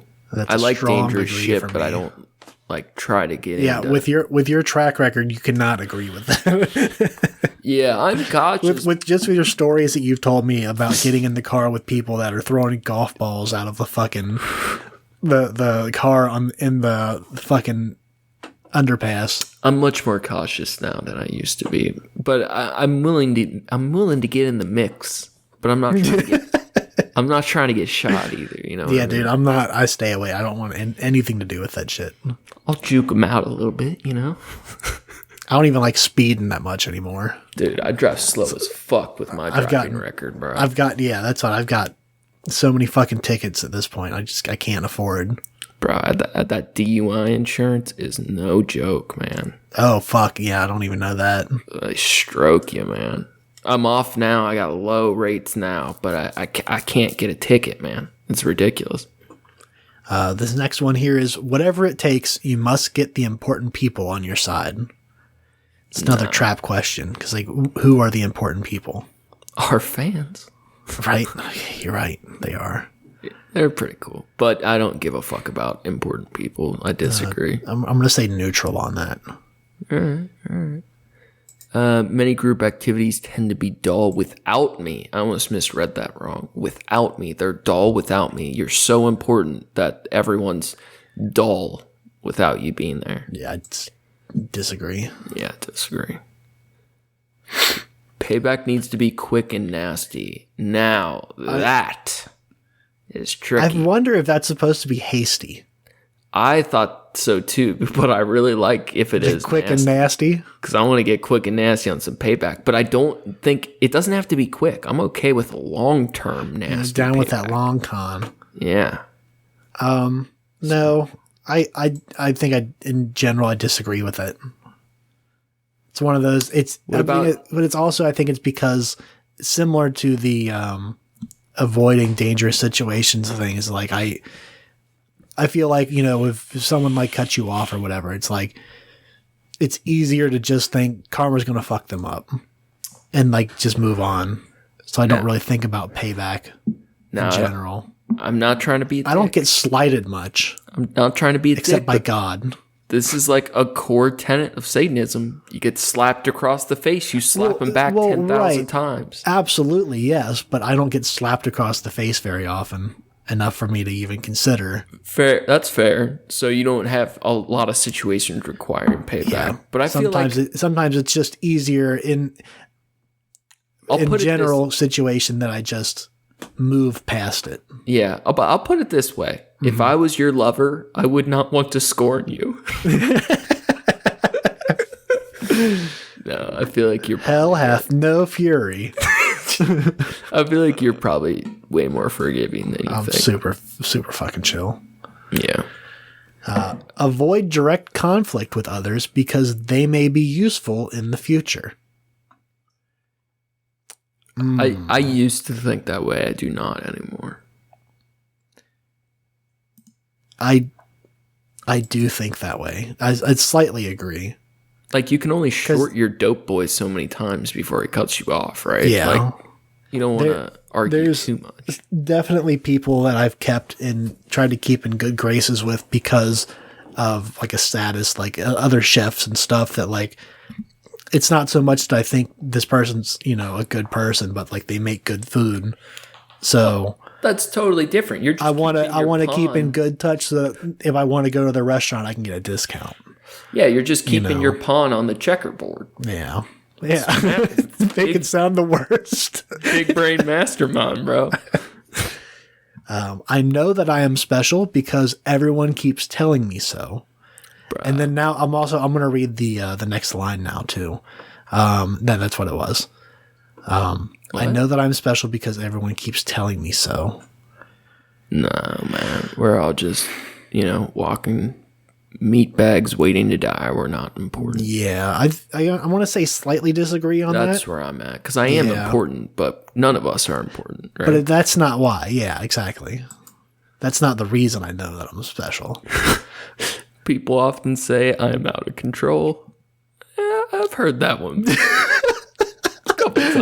Do they currently often say that? No.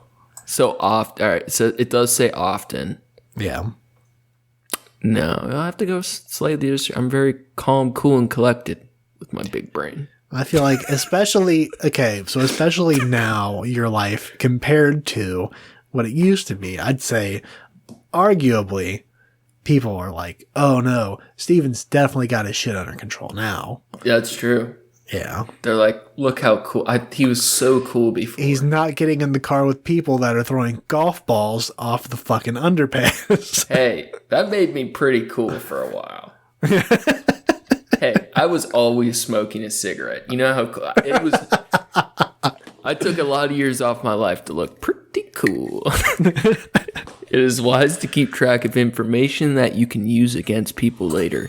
I slightly agree with that. It's wise.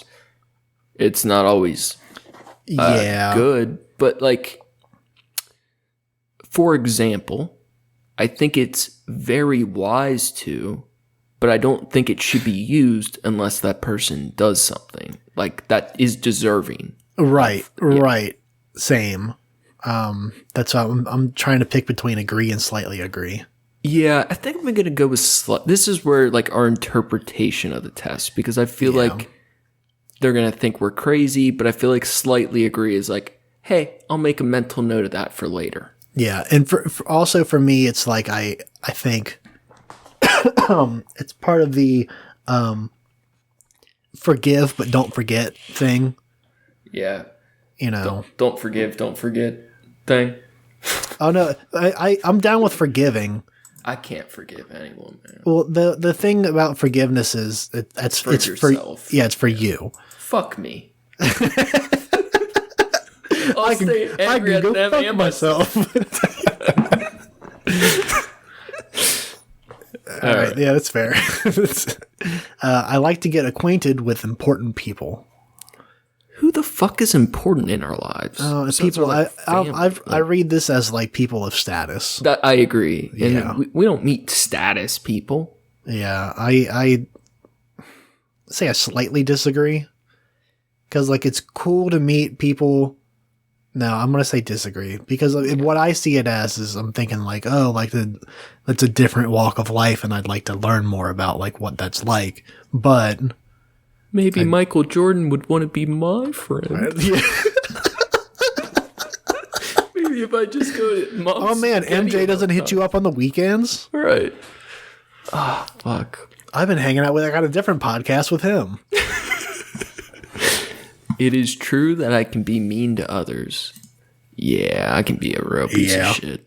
Dude, I talk to some people heinously.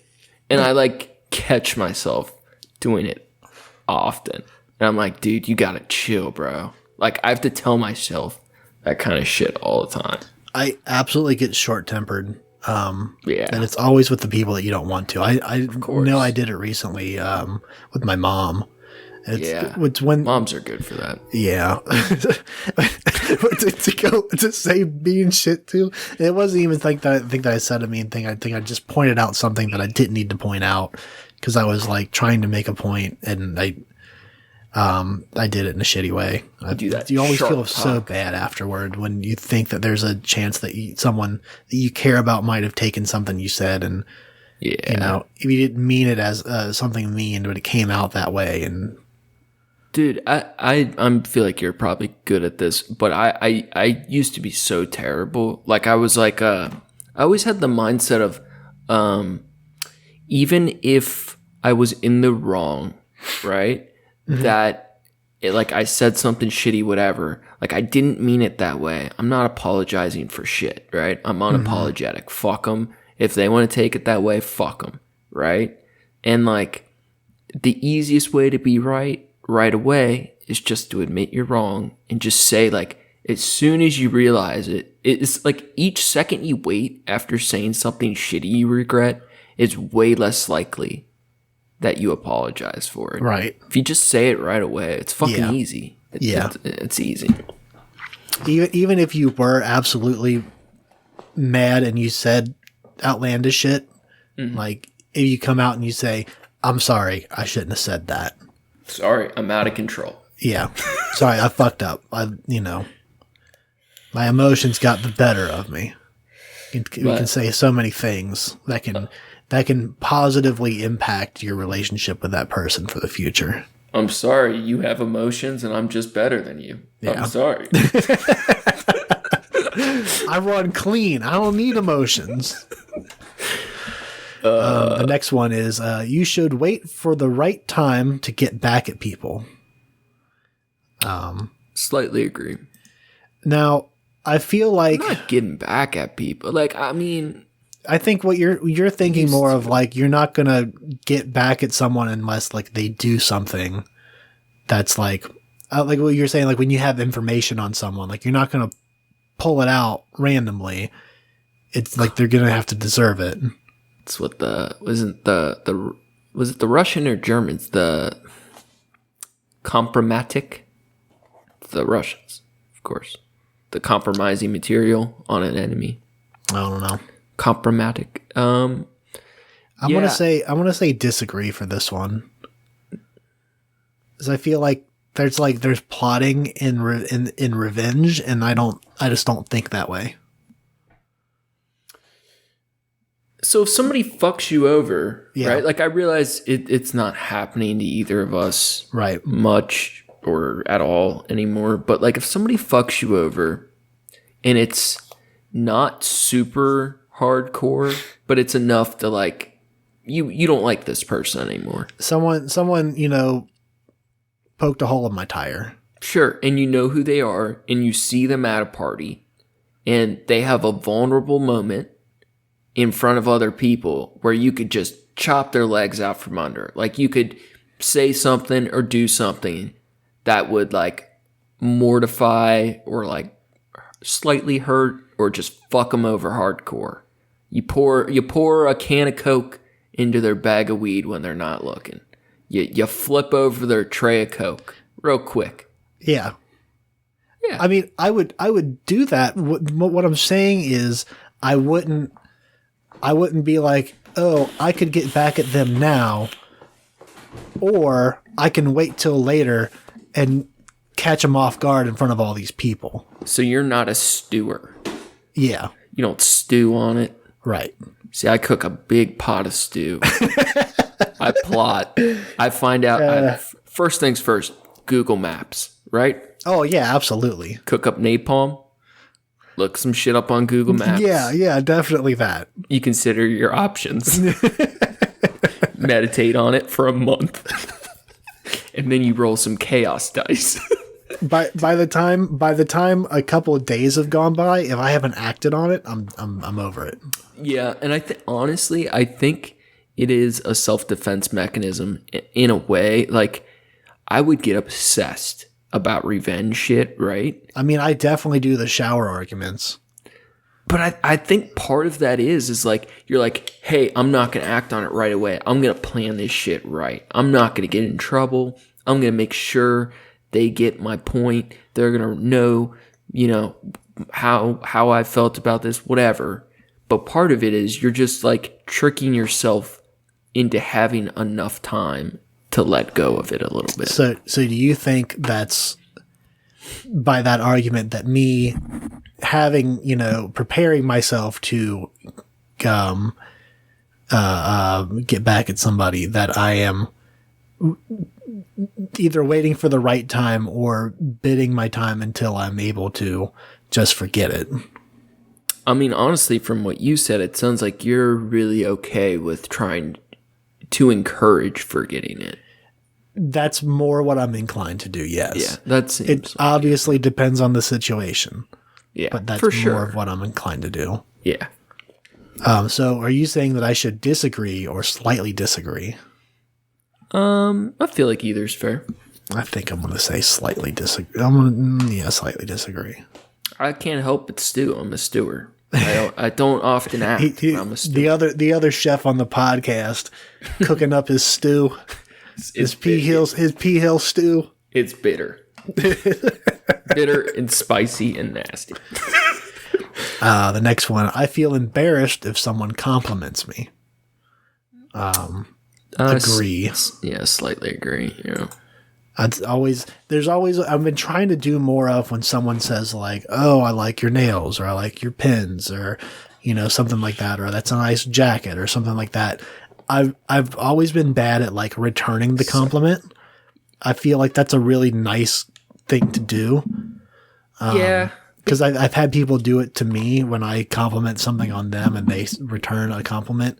And it's like, it feels good. So I've been trying to like do that to other people when I'm at work, and you know, they say, "Oh, I like your nails," and I'm like, "Oh, thanks. I really like your earrings," or "I really like your, you know, your glasses are really nice," or you know, whatever the fuck stupid thing I can come up with on the spot. I've heard, but it's definitely forced. Yeah, I've heard the phrase like graciously accepting a compliment is a gift, you know, in and of itself. Yeah. And I definitely try to do that too. Like there was I went over a family friend's house, and I hadn't seen them in a while, and they're like, "Oh man, your beard's growing in really nice." And I was like, "I know, right?" And they were like, "Oh, look at you, Mr. Confident." And it's like, "Oh, I feel less confident. Yeah, I do now. I feel all, you know, self-conscious now." That's funny. But yeah, that's definitely when people compliment me in general, I tend to get self-conscious about it. Yeah, I do too. Even if I appreciate it, it's just like, exactly. Like, of course, I still appreciate it. Yeah, but you don't have to tell me. You don't have to tell me I'm good. Write me a note. Write me a check. People who mess with me always regret it. Number 18. No. People who mess with me typically get away with it. Yeah, I feel like they more or less get away with it with me, but I all feel like not through actions of my own or by extended actions of my own, this could be true. Because there are definitely people that have fucked me over that failed to get jobs later on because of the way that they treated with me or worked with me and fucked me over. Your presence in the world. Because people know me, and then they're like, "Oh, you worked with that guy," and then they reach out to me and they say, "Oh, what do you think about this person?" And I'd say, "Oh no, fuck that person." It's so good you're working less hours. Yeah, there is somebody that he did some real stupid shit while working with me. And later on, I got a thing in the mail at work, and there was one addressed specifically to me, and then one that was addressed specifically to the business. And they were from the military, and they were like character, you know, personality evaluations of this person, I guess. And they were asking like, whoa. They were like, you know, this person's trying to join the military or whatever. They're trying to get a read on him. And this guy was an absolute dipshit. And it would be great. Yeah. Character personality of he had as much charisma as a manila office envelope. Just had nothing substantial about him, and his workmanship was terrible. He was dumb as fuck. Anyways, they were asking me these questions, and I felt bad to a degree being honest about it. And I went over and I asked a couple, you know, of my employees, like, do I tell the truth, or do I, you know, cause I really don't give a fuck about this guy or like him getting in the military. Like, I don't really give a fuck, but I also don't want my name to be on something if I'm not being truthful about it. And they were like, "Oh no." Like, they told him what happened with the guy. Like, he fucked up real bad. And I was like, all right, I'm just going to be honest. And I was. I don't know whatever happened of that, but I gave a real shitty Yelp review of a person. He's still in a military jail in the bottom of the Exactly. He's going to be in the military. That sounds like it sucks. It's like, I feel like realistically, though, most people who screw us as a general, most people who screw over people in life, you don't have like direct contact with, right? So I think by strangers, by the way that they're asking the question, I'm going to say disagree. Sure. There are things you should hide from other people because they don't need to know. 120%, 200%, 1,000,000%. If you go to any fucking AA meeting, any group therapy, any whatever, you hear people tell way too much shit to strangers. Like, it's not that you shouldn't share, but you don't put everything out for everyone. Mm-hmm. You have to choose who you tell important things to. Yeah. Or even that, you know, like, there are definitely things that like people say about other people when they're not around that like you don't need to go tell that person that this person said these exact things. You can say you can say like, oh, they were definitely talking some shit. You know, maybe if it's important and that changes things, but like you don't really need to. Yeah, you don't need to tell them the details of blasphemous shit because that could make someone else really self-conscious too. Yeah. I'm going to agree with that. Have you been compared to famous people? No. I have not.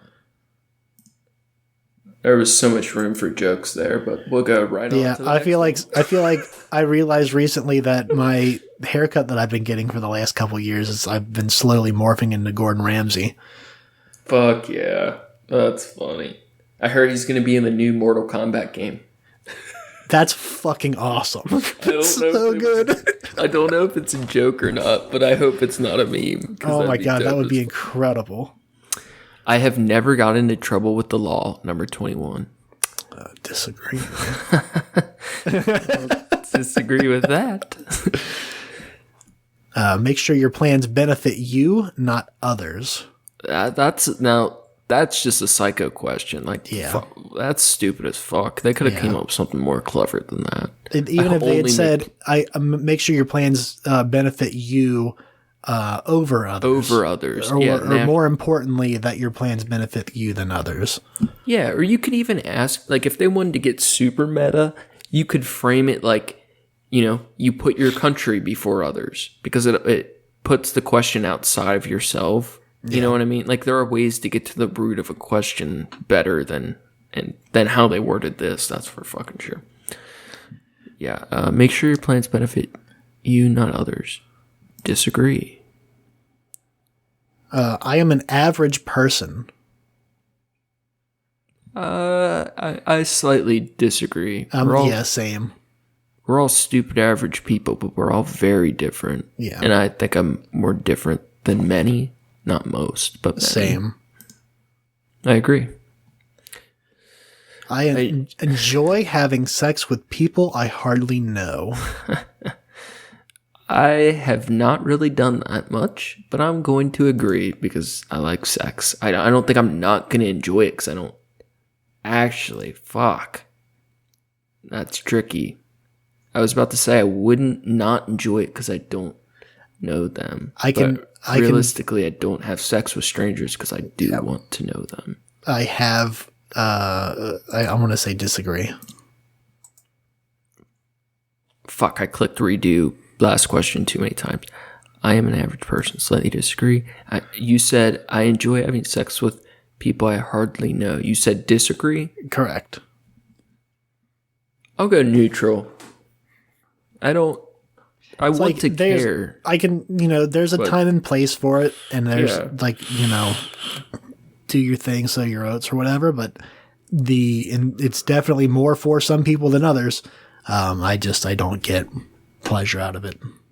See, my thing is, I don't think I'm going to enjoy it with a stranger because, like, I want to feel comfortable enough, whether it's anxiety or trust. I think it's more for me would be trust. I feel the need to like be able to trust the person. It's not about knowing them. And so I feel like, at least in my experience, the best sex is like, it's never the first time. It's like after you learn each other and you kind of feel it out. Yeah. Like, and you kind of figure out like what's working for them and shit like that. It's like, okay, you can really get some good shit in. Definitely. Sober sex is different for me. Most people can be manipulated. 25. I feel like I agree. I feel like I agree with that statement. I think so, but I don't feel like I can manipulate most people, but I feel that most people poorly worded are manipulable. But that's just a statement. It's not even determining my view, really. If you feel that... If I put a gun to your fucking loved one's head, I can manipulate someone. Right. So, it's not telling me that much. Yeah, most people can be influenced. Yeah. Yeah. So did you go agree? I went agree. Yeah, I agree. I insist on getting the respect I deserve. This is the narcissism element for sure. So this translates to me. My immediate first thought is there's a weird thing in asking people to call you chef. I feel like it's a term that I have earned and that people will call me that acknowledge that. Because you've earned it. Right.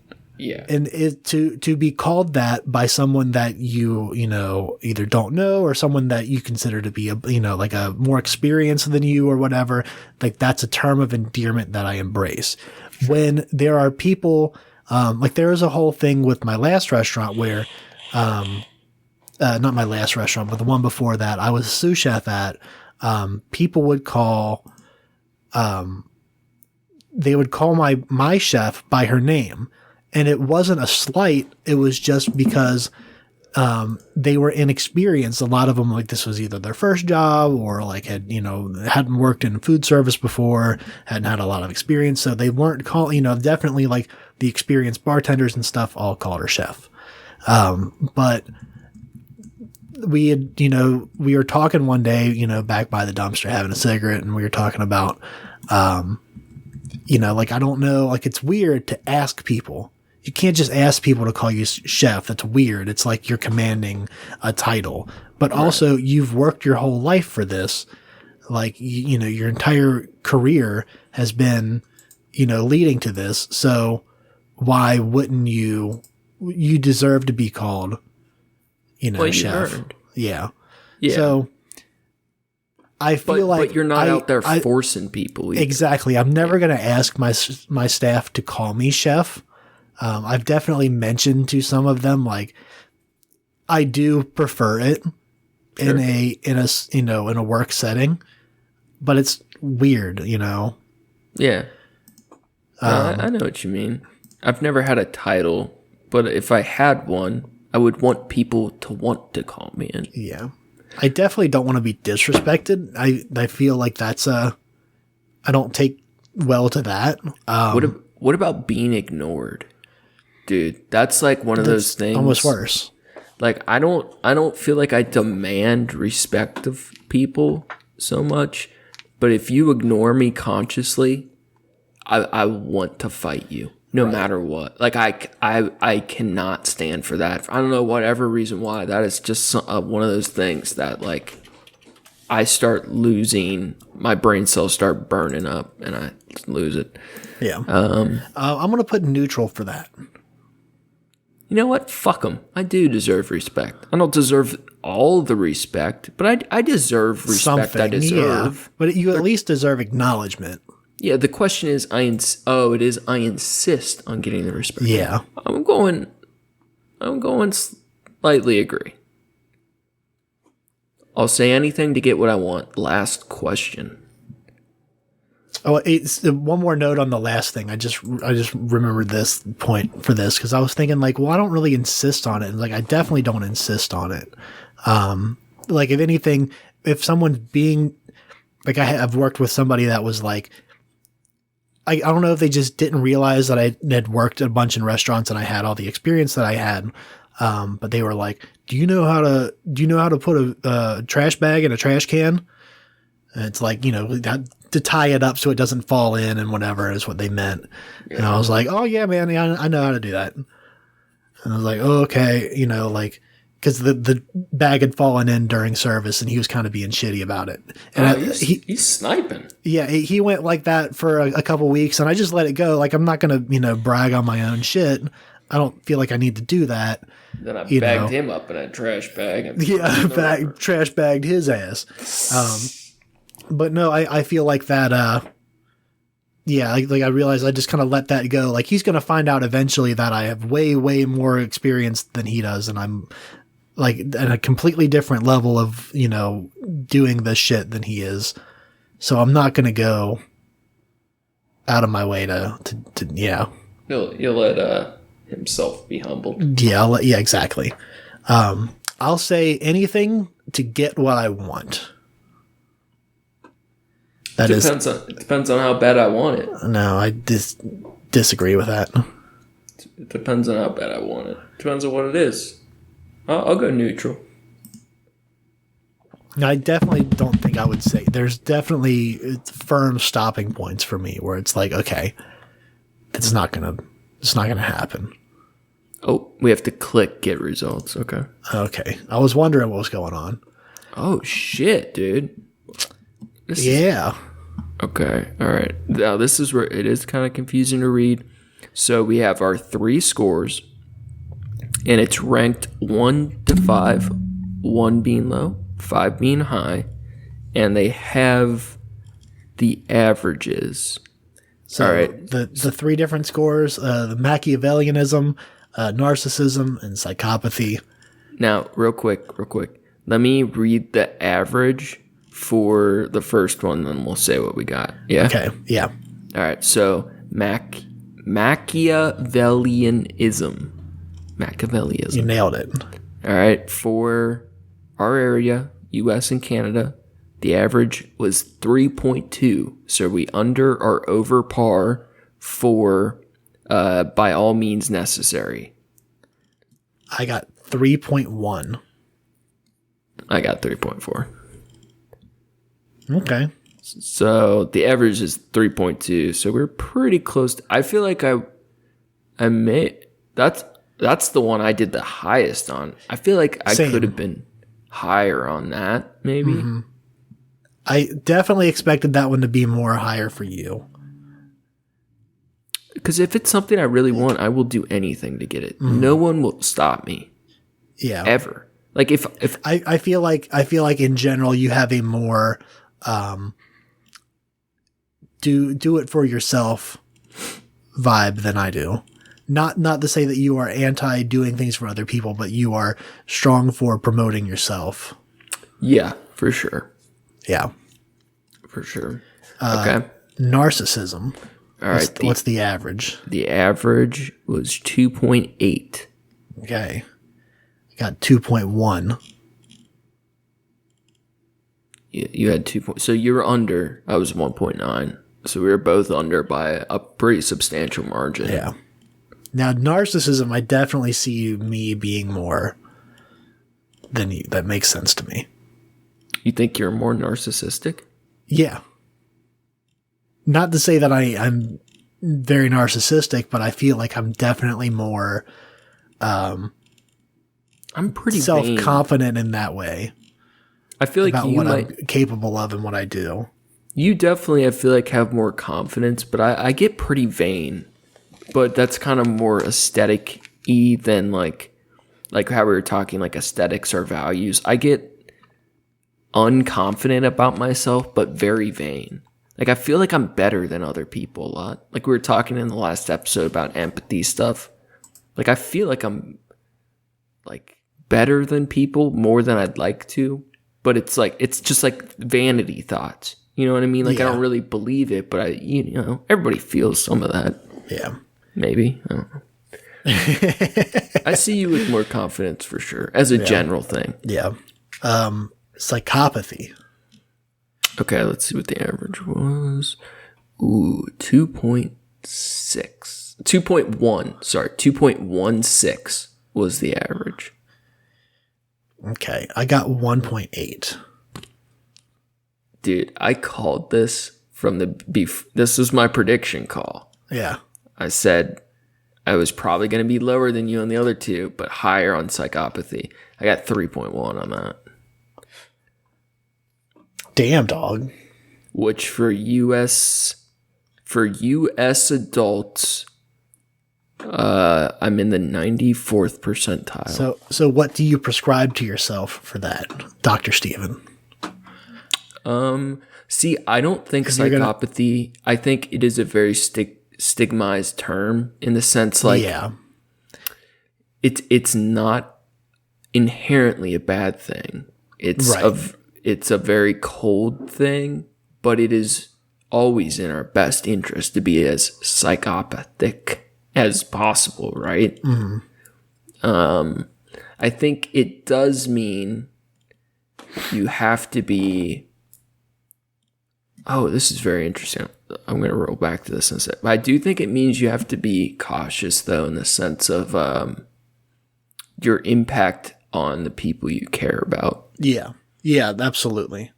Because I feel like for both of us, we can easily push people away. There was a thing I watched on YouTube. It was the interview with it said interview with a sociopath, and then they go on to say like that's sociopath is like a catch-all term that's kind of not being used, kind of being phased out. But they were like a super low empathy person. And they're talking about how like this guy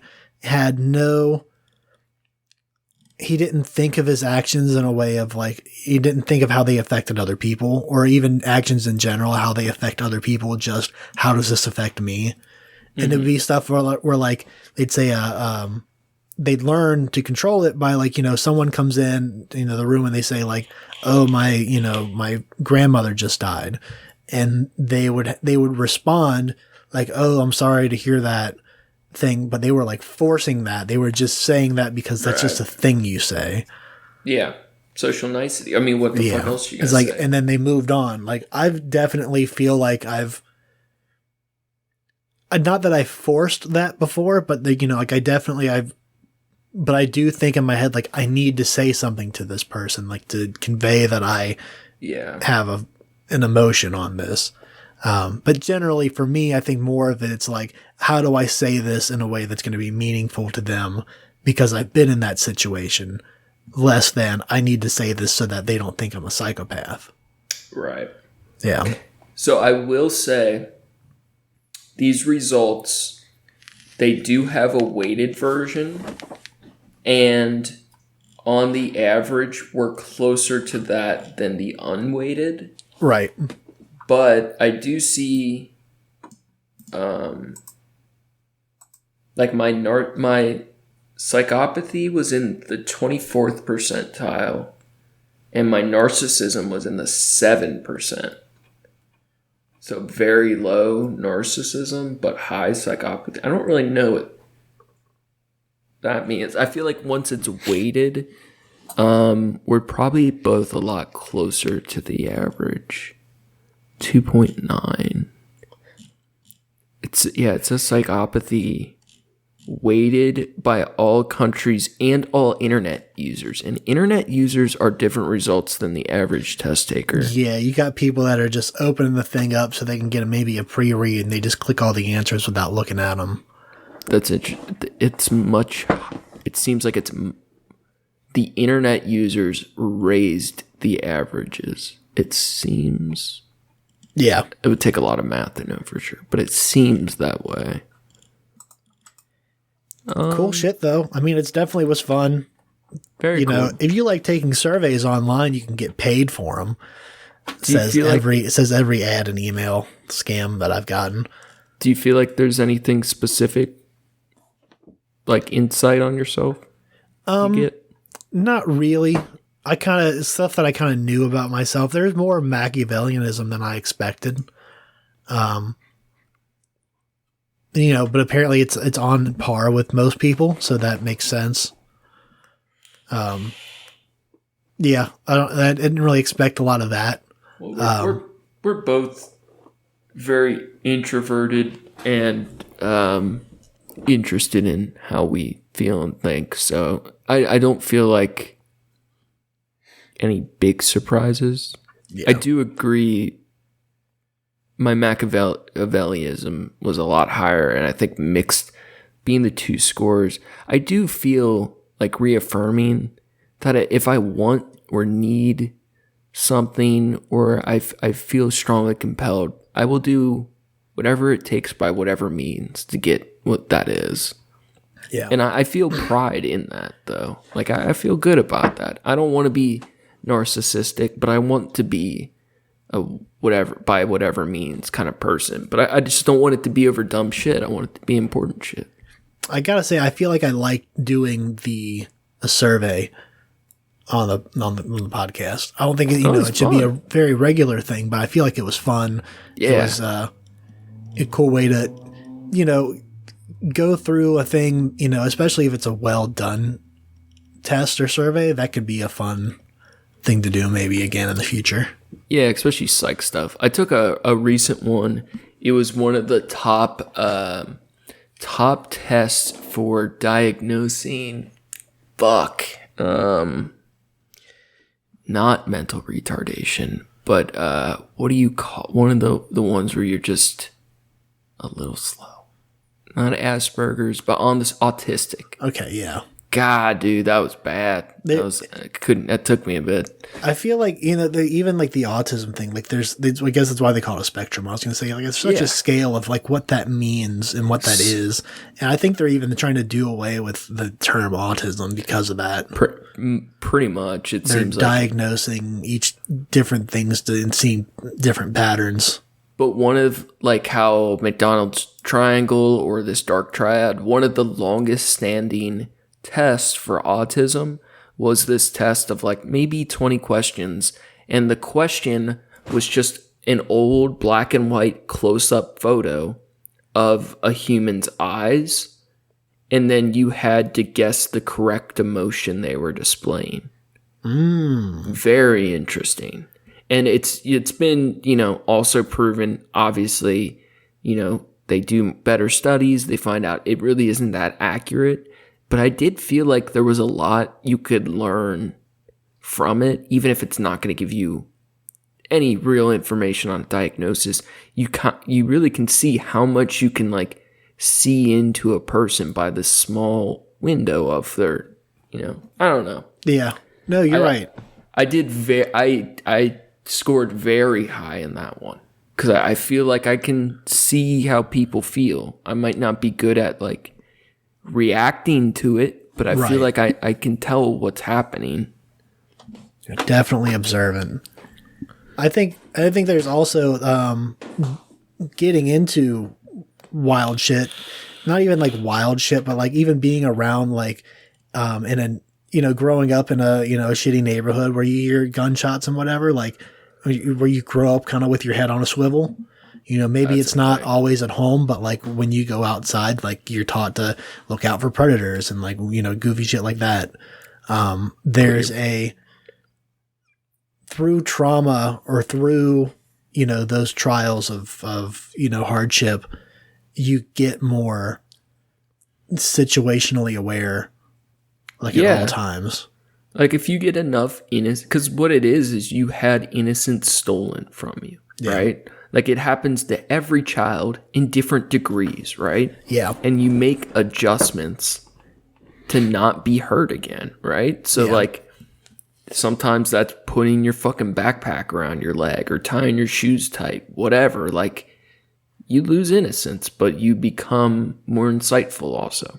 And potentially judgmental in a bad way, but I definitely, it's one of the more awkward things is when you catch people's eyes in public. That's always kind of weird. I got called on it one time by somebody that I caught eyes with for a minute while I was walking down the street, and they were like, "It's like, you looking at me like there's something wrong?" It's like, "No, I'm just checking my surroundings, man." That's a great answer for that. That's a really good answer. And it's like that's all I was doing. I'm just checking what's up. Just saying hi. Yeah. And they're like, all right. Just peeping on you. Yeah, like I'm not trying to be watching people and shit, but yeah, it's like I definitely... Head on a swivel. Yeah. What do they call that in Always Sunny? Visual pat down? Ocular pat down. Yeah, ocular pat down. He was clear, Charlie. He wasn't clear. God damn it. This was really fun, man. Yeah. It was a good Halloween episode. You got any final thoughts? Real quick, we're going to play this after we finish up, wrapping up. We're going to play the Trash Track, Trash Wave stuff by my brother Approaching Human with this group called The Hive Mind. They're working in the shadows of a shady Discord server late at night. And it's like 15 people, and they do this weird shit. Like, they purposely are clipping their tracks with intense volume pops to make special effects. Like, all kinds of weird shit. They got 15 people working on a track 5 seconds at a time, trading it all across the world.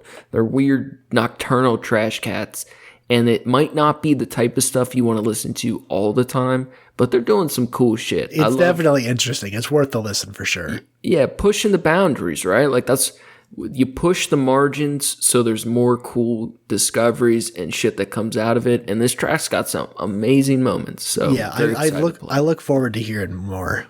Yeah, they're staying as a group, working on some stuff. So it'll be cool. Oh, don't turn the volume up too high. It starts quiet. Don't give in. There are places where it dips but it comes back up. Ready in very wild and cool ways. Yeah. I'm really looking forward to your upcoming YouTube DIY channel. How to fix things around the house. You know, sometimes you just put a plan on it. Put a plan on it.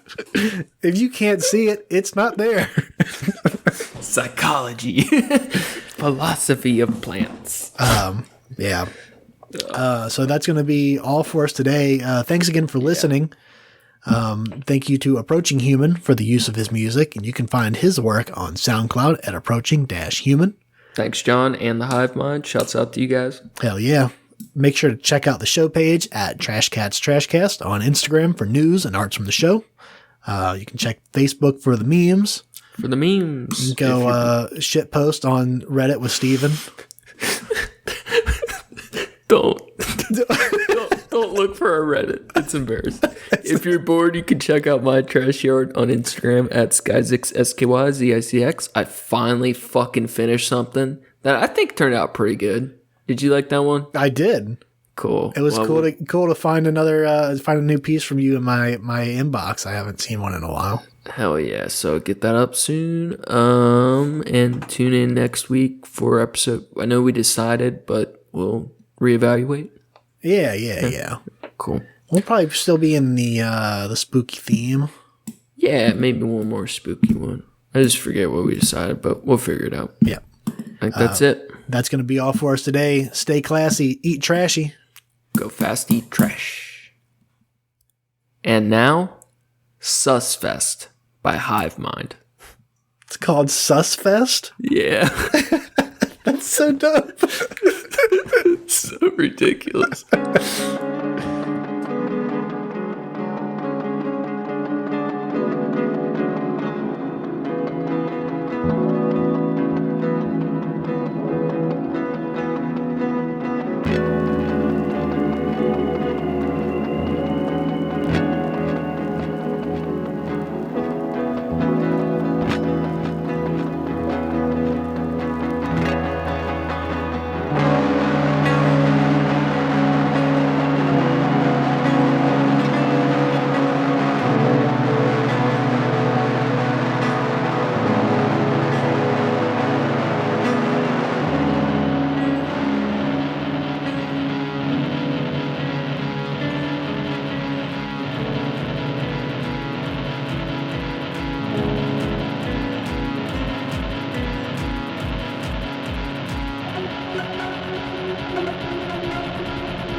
The people are fucked.